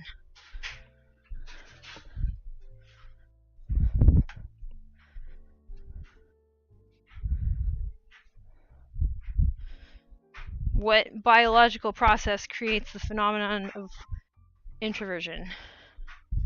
It has to be one of them, or some of them, multiple of them. Is it multiple of them? Is it multiple phenomenon being collapsed into one?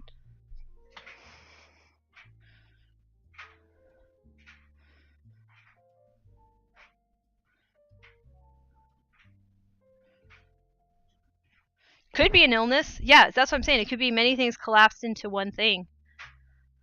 Could be. So Jamie, I think, could be correct. Like, it could be multiple. It could be multiple illnesses. It could be various kinds of like, it could be physical trauma to the brain. It could be a genetic illness. It could be a metabolic illness. It could be Like a whole bunch of things could be going wonky, and then you're like, I'm introverted. I'm like, so do you see what I'm saying? Like it's clearly not one discrete phenomenon. Obviously not. So what are we measuring? I don't know. I think it's too vague. So I mean, it's like I think it's like not a very help. I think it's kind of. I just don't see it as being a thing so much as it is a cluster of answers that people may give for various reasons. But that doesn't mean that they're an introvert. Like, what the fuck is an introvert? Like, what if one introvert has an SSD, for example? One introvert has just ASD, quote unquote. One introvert has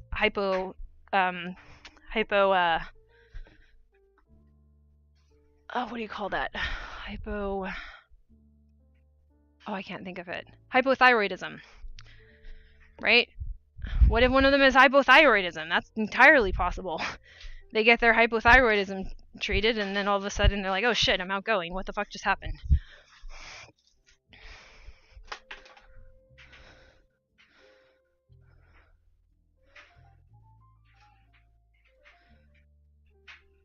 Yeah, like I just don't have a definition of it. You know what I'm saying? Like, what's an extrovert and what's an introvert? Like, give me a working definition that excludes everything that should be excluded and includes everything that should be included. Like, what the fuck is it?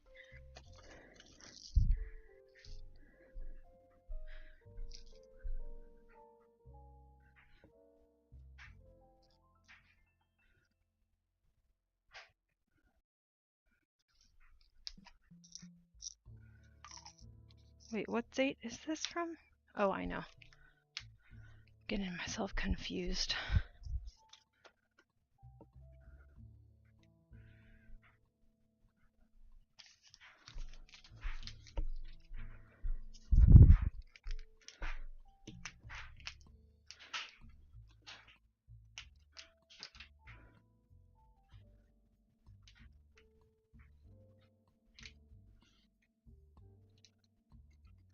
Right, exactly, Jamie. Like, are you introverted or do you have like an SSD that needs treatment? Like, what the fuck? Like,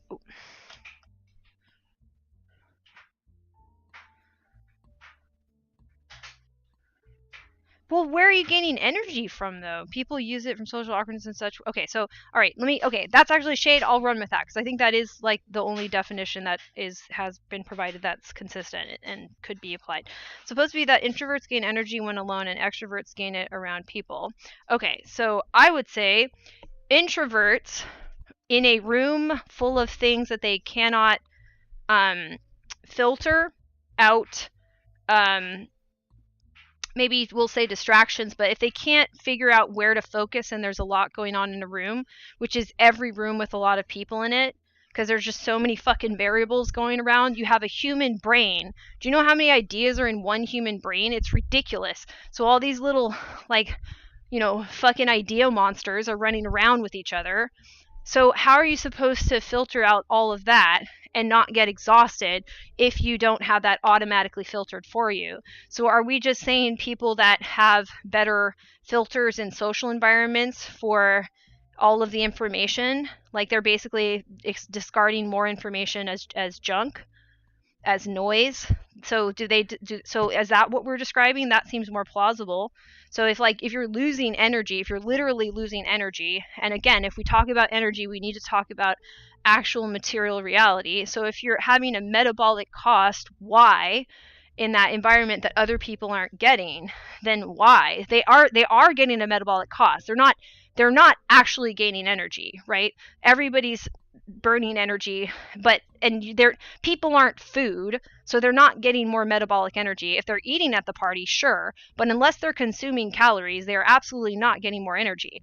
Now, their nervous system may be upping their metabolism, so maybe some people, their metabolism is dropping into like a depressive state, right? Like their arousal levels going down. So if we're talking about people who experience recruitment of their metabolism in a social environment and it doesn't burn them out versus people that, see what I'm saying?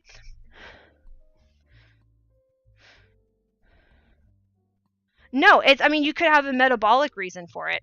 So getting it out of the metaphorical stuff, nobody gets energy from hanging out with people. You don't literally get energy because people are not food, I hope. I mean, shit. There's a problem there. I just realized there's a loophole. So hopefully that loophole does not apply and we don't have to worry about that. And if that's not the case, then you are never ever going to get metabolic fuel from hanging out with people. You get your energy from food. So if you're not intaking food, then what you have left, well, they mean that so it's possible that their metabolism is such that they're feeling, I would assume that they're actually not recruiting more metabolic, like recruiting more metabolic processes to like give you power to move. Like basically you'd be losing energy, right? So in order to do something energetic, you're losing energy. And we're talking about being drained. So we're talking about people who don't lose a lot of energy. So they're not doing metabolically expensive things in a social environment, which then would go back into, well, see, this is the problem though. It's like you can put somebody on, once again, like speed or something, and they're gonna crash super hard because the belief that you have all this energy doesn't mean that you do, and your brain can recruit energy as if it does until you fucking can't move anymore. So your metabolism is working to take all of the budget of energy that you have and put it where it needs to go. So for some people, perhaps what's happening is they need the energy to go towards understanding the environment so much that it's exhausting, and other people, they don't. No, but we should never ever use non-literal forms of energy anymore, because it's gotten so bad. If you're talking about human behavior, we have to bring it into material reality, especially when there's a shit ton of women in the room, because otherwise everyone will do this energy woo-wah shit with us, and I hate it. So like, what is actually happening? So if you are more tired when you have to hang out with people, that probably means that it's metabolically expensive for you to be there, probably because you're learning excessively. You're basically on high alert. You're in a threat state. So if you find people threatening because you can't predict their movements, for example, this was probably the most likely thing from the sense of should, as a paper, right, Rowan? Then you're going to be draining your reserves to try to make sense of what's going on around you and failing. Whereas other people don't. So what they're actually saying is like, they're just not losing energy in the literal sense at the rate of somebody who can't cope with that environment and is put into high alert.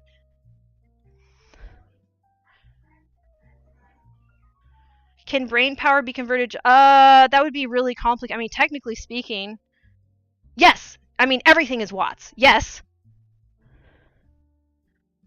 If we're talking about energy, we're talking about watts. You can measure energy in watts. Yes, your brain has a wattage. Yes.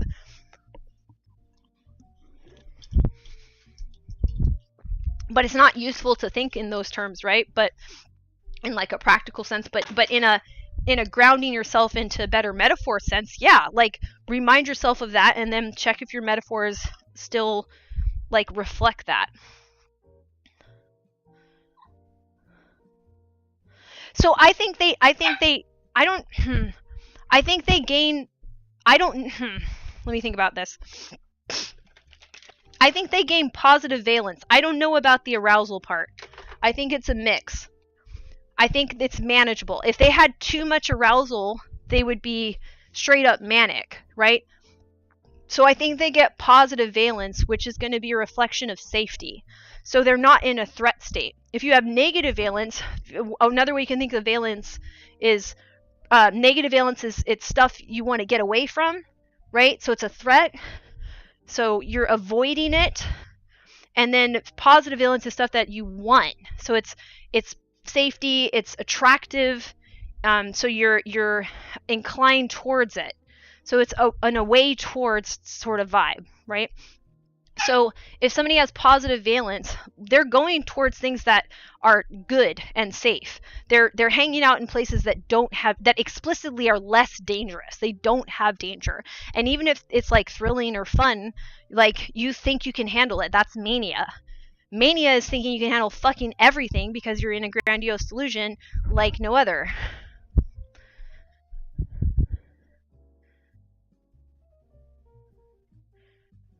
If you're increasing wattage exponentially for stress, or uncertainty will strain and drain your calories the most. Uncertainty is a problem because then there's a threat but you don't know how big it is, so then you have to hold in your mind the idea of a threat that's gigantic and a threat that's small, and then you have to figure out which one it is and be ready to run at any time. So you're super high energy needs there to recruit all of the energy you would need to be able to do that is ridiculous. So some people may just be in a threat state and other people are not, possibly due to their ability to, for example, I would assume, predict the actions of the other people. So they're not in this high alert stage of like not sure what everyone's going to do. And if you're lacking social insights, of course, you're not going to be able to predict other people very well if they don't have similar brains to you, which is going to be most people because it's rare to lack those social insights. That's why we even identify it as a disorder, because it's the regular order is to be able to do that.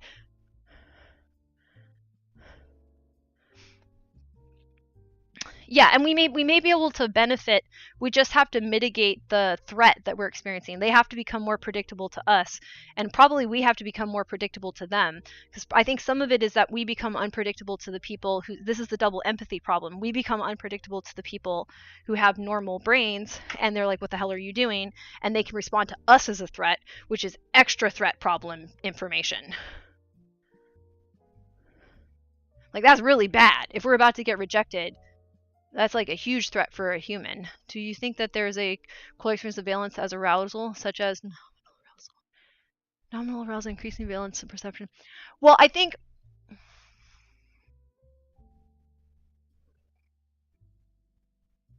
Do you think there's a correlated experience of valence as arousal? So I think that positive valence is like trance-like. Let me put it that way. So positive valence is very, very important information.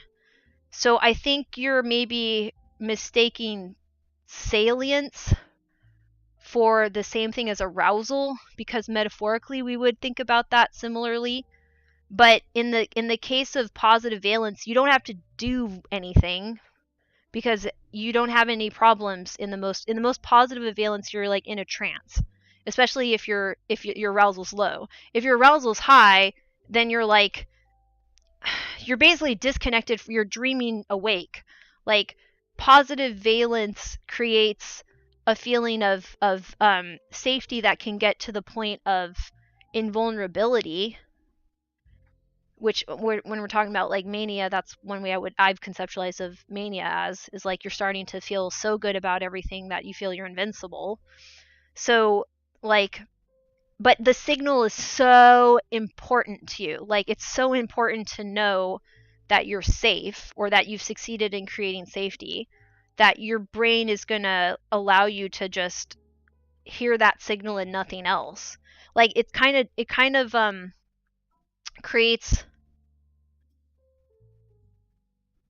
detachment from reality in a way that's excessive. Like, we're all technically detached from reality because we're stuck in our skulls, right? So you're not able to pay attention to other things if you get the valence high enough. You're just you're high on Molly and nodding and whatever the fuck, right? Like,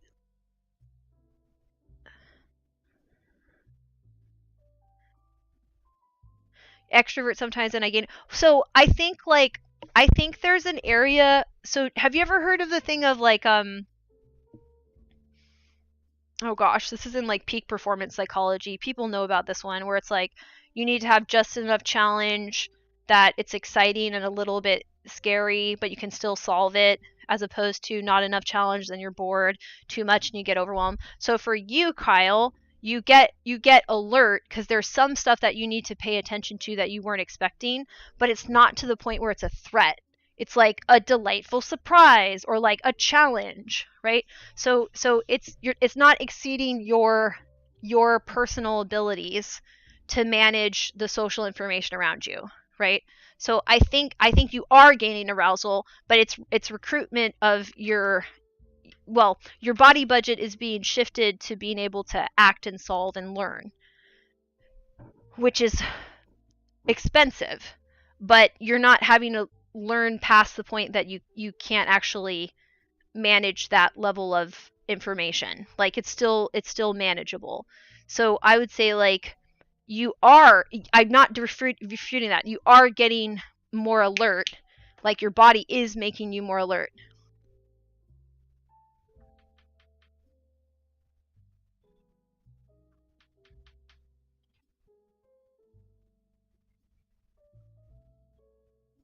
Even so, the level of learning that I'm talking about is just like curious. Like, do you ever wonder what people will say when you say something? Do you ever like wonder what they'll do? Do you wonder like, gee, I wonder what they'll look like this time, or gee, I wonder if they'll laugh at this joke. If they like that, I wonder if they'll like this.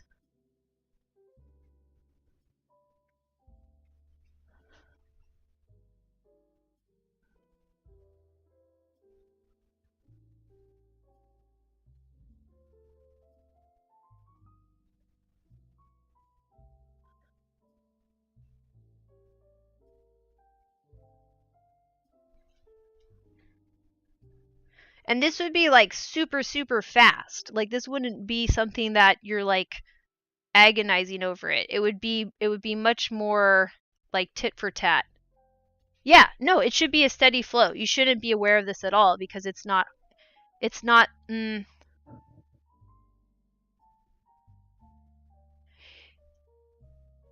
for example, like when people laugh, right? Like they basically are laughing because something is unexpected. Right. No, I know. But like I think I'm just the magnitude of this is maybe what I'm messing up. Like it would be subtle. So if you're getting excited around people and you're not involving drugs or something to make it artificially exciting, then what's happening is you have to be caught off guard a little bit to be alert. If everything is predictable, then it's boring. Like if everything is completely predictable to you, then that would be weird, right? Like that's not how people work. You'd be in a play, right? Without an audience even. Like you'd be in a really weird hellish play.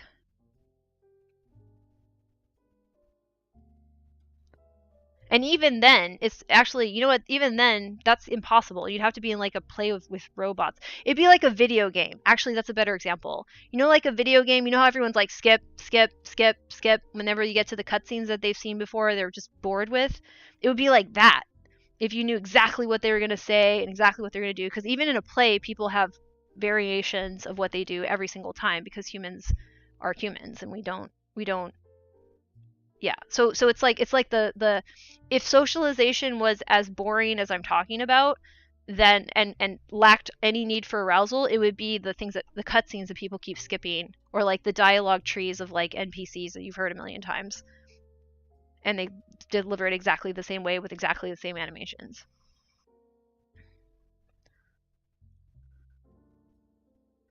Okay, thank you.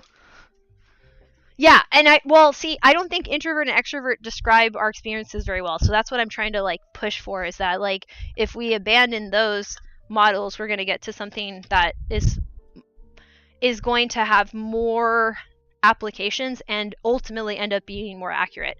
I think ultimately my goal is to challenge some of the like the status quo.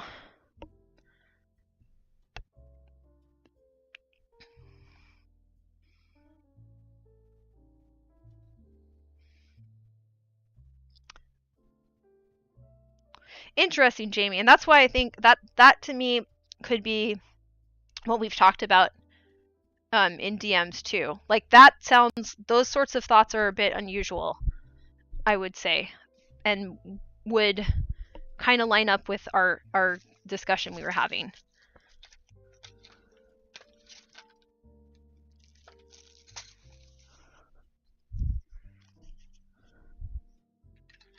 So thank you for sharing that. That gives me more to chew on about that as well.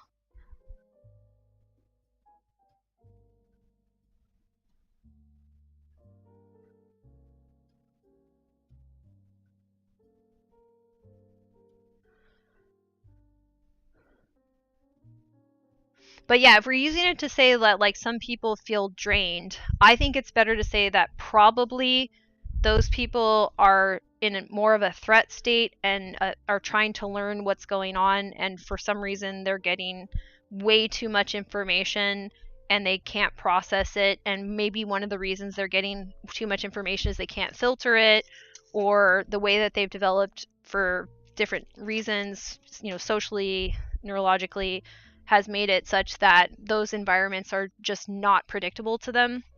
So they're always in a high alert state, not knowing what's going to happen and uncertain, and then that's going to tank your reserves. Like you're going to burn out of energy, like literally physically.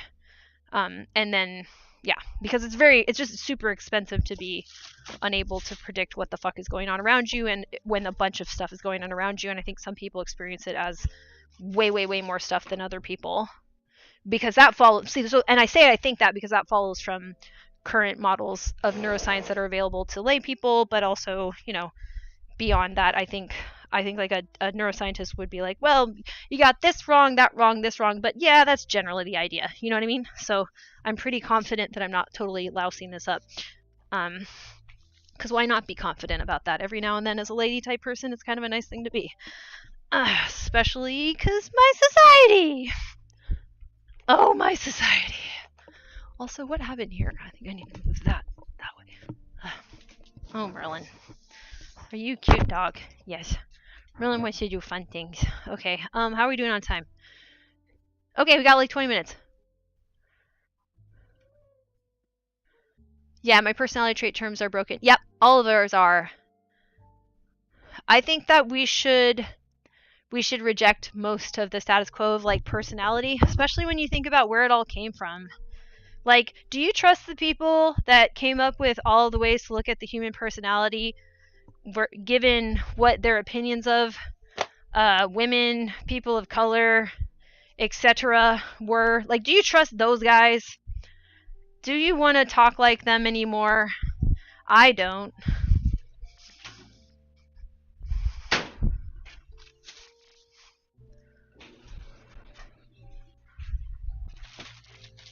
What's this? Oh, I don't know. Okay. Yeah, my shorthand is just to say, like, there's better models. Let's update. So I also am suspicious of, like, when people assess something as my personality or not. Oh, yeah. No, totally. I would like, so personally, I think spaces outside of here, I would also make them change. Like, someone has to start doing it. They have to start fixing this shit.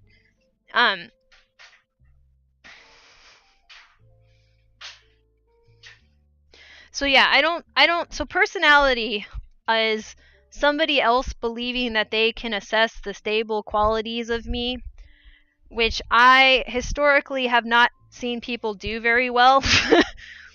Because I'm fucking weird and they can't do it because they have complete experiential blindness to, like, autistic lady of my age and etc. and so forth. So, like, most people are god awful at it. So if somebody says that they can figure out my personality, I'm like, no. And so for me, there's the other sense of personality, which is like yourself, like your own sense of self, your own identity and personality, your own experience of what's stable about yourself. And then there's the final sense, which is like, have you had like a really extensive, like, neuropsychological evaluation with extra super special attention put to you, and did they test you again 5 and 10 years later to verify that the results stuck?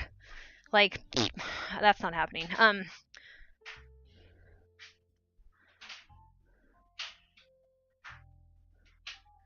Yeah, I'm spectacle. Oh my god, what is with me? I'm skeptical of what personality is really talking about. I would generally challenge people to be like, what do you mean? Like, what are you talking about? Like, paraphrase yourself. What do you mean? I have, like, personality traits are also relative to other people. So I'm like, are you saying I'm more or less this than the average person? Why are you saying that? Is that relevant to this? Because why? Why are you noting that? What is happening? Like, is this helping you to predict something about me that might be better to just ask me? Yeah, I just think, like, I'm aware of stable things about me. I'm aware of things that get, like, misinterpreted about me from the outside. And I'm also kind of just meta aware of, like, the limitations of that. Well, we have to compare. So comparison isn't bad, right? Comparison is just the basic thing of creating categories. Like, we're always going to say, like, well, this thing shares traits with that thing, and they have the same function. Okay, so I can use a bench as a chair. Great. Like, you see what I'm saying? So it's like, what is this to me? Like, is this chair my friend? No, definitely not. Like, I'll like find the friend box and look at the chair box, you know what I mean, and be like, okay, that's definitely, I should hope, not a friend. Or things are going really downhill for Jane. So, I mean, it'll always be there for me. Maybe one day I'll need you. But yeah, so it's not bad. It's just that, like, being specific is good. And not, like, getting lost in an ill-defined term when you could ask, what do you mean? What do you mean is such a good question. I love it so much.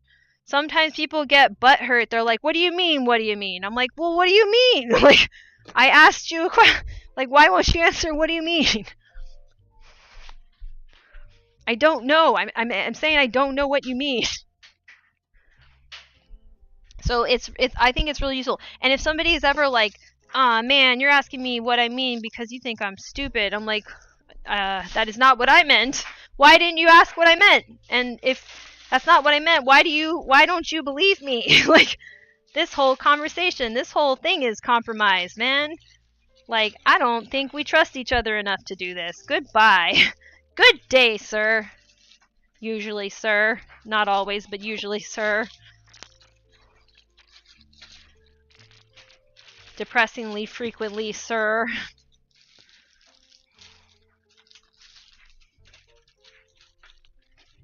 I'm almost done with the stream, by the way, so I'm just putting some fresh garbage bags, because that needs to happen. I did get I got a lot done. Actually, you know what? I could get this thing done too if I was really pushing, and I'm going to. I'm going the distance. Something for speed? I don't know any songs. Good for me. Okay. I need to assemble this thing. I got something from the mail. Is this gonna break open? I hope not. No. Okay, it didn't.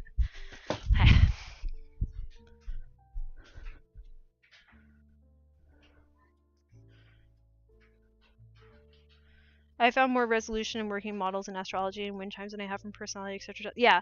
Well, and online personality tests aren't like attempts at, you know, codifying personality from psychologists. They're just you know, shit to make you click the button so the advertisers can make you look at their ads. That's all that is. Which cast member of Friends are you? Click, click, click, click, click, click, click. Here's an ad for something your grandmother needs, maybe. We don't know how to target these things.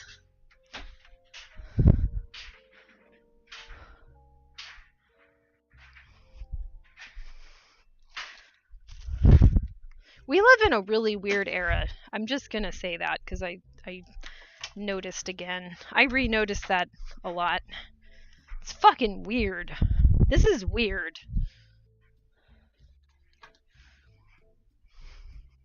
What am I doing with this? Oh. Hmm? No, that's stupid. Never mind. Or, oh wait, I could put it here. That's a good idea. There we go. Marilyn has a little, like, towel off thing that I need to... Oh no, it's okay. The stream will continue on. Thank you for supporting it in any way whatsoever so that I feel like people want this to happen. If I'm the only one who wants it to happen, it's possible I'll keep going because I'm an obstinate ass butt like that, but I probably would stop eventually. I would learn my lesson one of these days, one would assume, maybe. I should one assume that, maybe not. But yeah, thank you.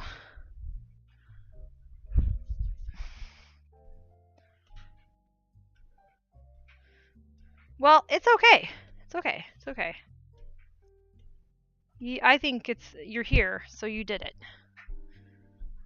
Just adding a little bit to the next one.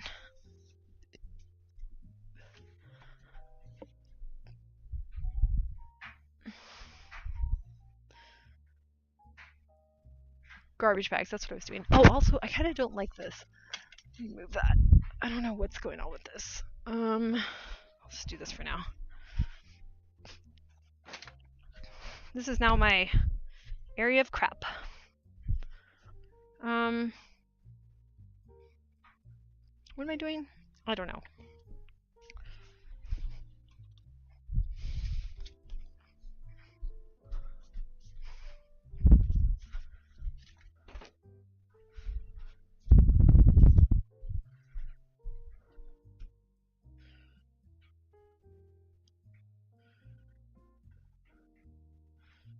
Water signs and then crying.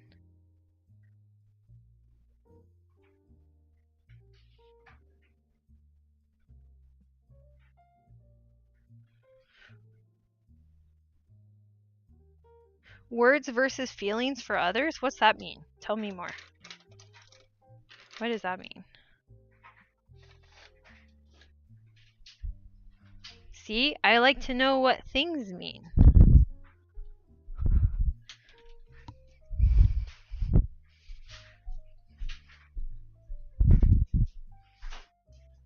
I have to take some dishes upstairs, so I'm not going to be on the mic for a second. I'll be right back.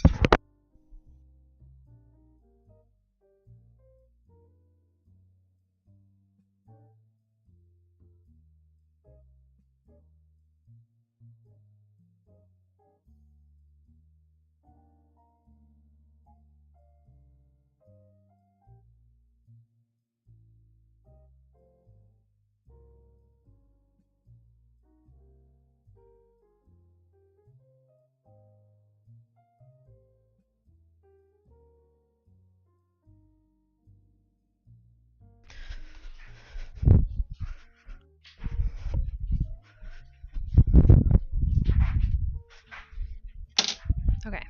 Whoops.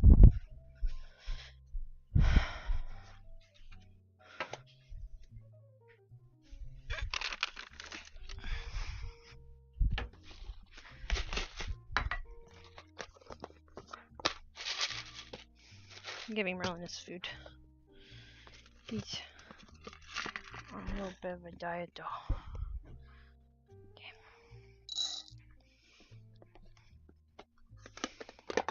Hey Merlin.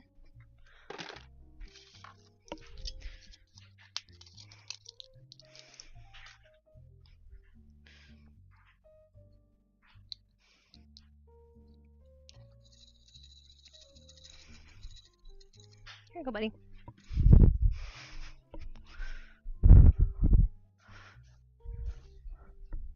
Okay. Air signs have low empathy? Wait, what?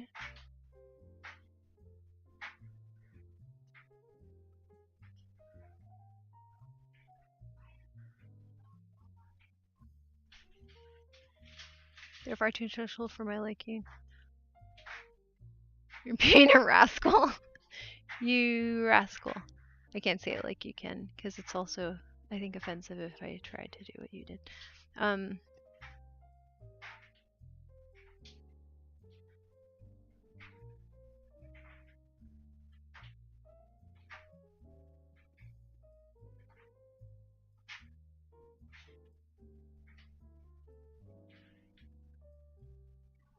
Wait, do they really say that air signs have low empathy? Really?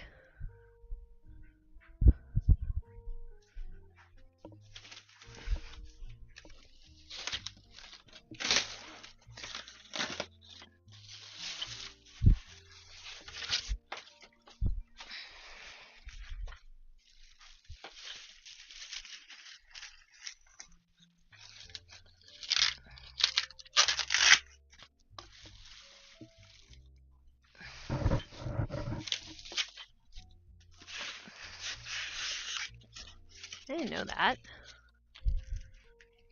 I thought we were like diplomatic or something. Or wait, maybe that's just Libras.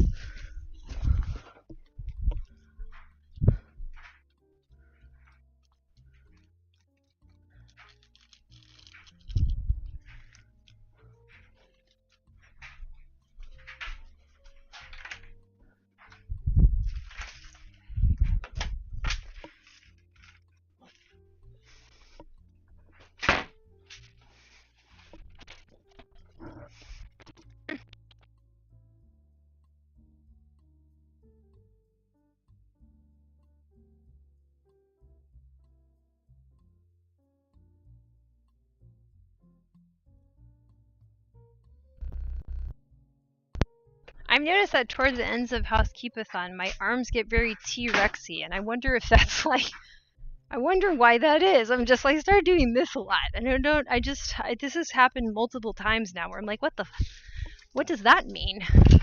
Why is that happening?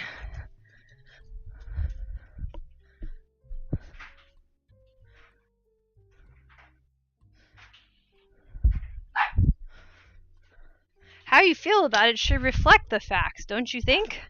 Ideally? Wouldn't that be good?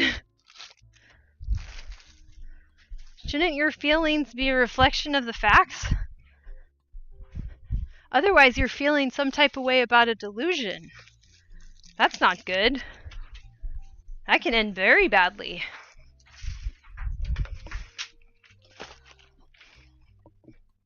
Hold on, I have to take something outside. Oh, I'm stuck in the door. Shit.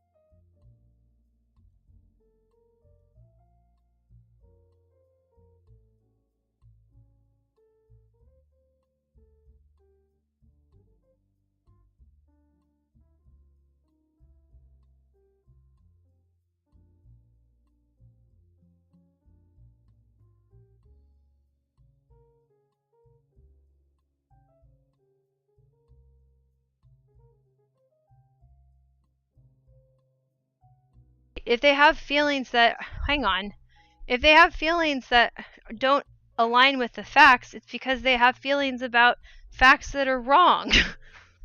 They're using the wrong facts. So then that's why they have the bad feeling. So they should fix that. Then they won't feel that way anymore. And they won't have to feel that way again. Because the facts will be fixed. And then they won't have feelings that don't make sense given the facts. Right?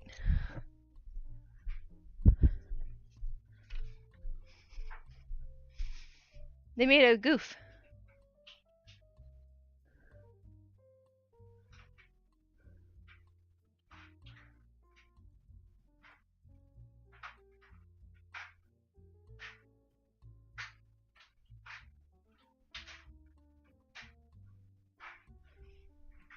All right.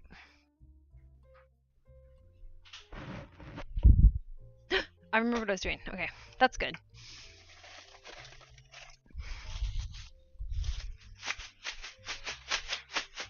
All right, it's 3 o'clock.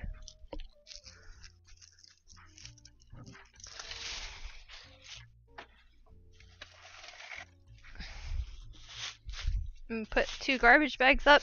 I did 1. This is 2. Because that's how many that I use during the week. Seems to be the correct amount of garbage bags. Well, and there's one in my bathroom, but that one goes into one of these when I throw it all out. Okay, that's it. I'm at a productive one-ish. I mean, whatever the fuck that means. I keep using a word that I don't believe in. Alright, thanks for joining me. Thanks for people who just watched and didn't say anything. You can do that whenever you feel like it. My name is Jane. Jane the Message is my artist name. I have autism. And I do stuff around autism peer support. Most of what I'm trying to do is figure out what's possible for autistic people's lives being better. Our quality of life ain't so hot right now. We have a lot of underemployment and unemployment. I also have that, and I think that it could be quite a bit better, but we need to have different ways of approaching learning and doing, and I work on that. And I'll be back on Monday to work on autism peer support in the morning. I do Sunday Housekeep-a-thon from 12 to 3, and during the week, Monday to Friday, I do 8 to 9:30. Well, 8 to 10, kind of. I don't know. I might change that. That's all. Okay. Goodbye. Have a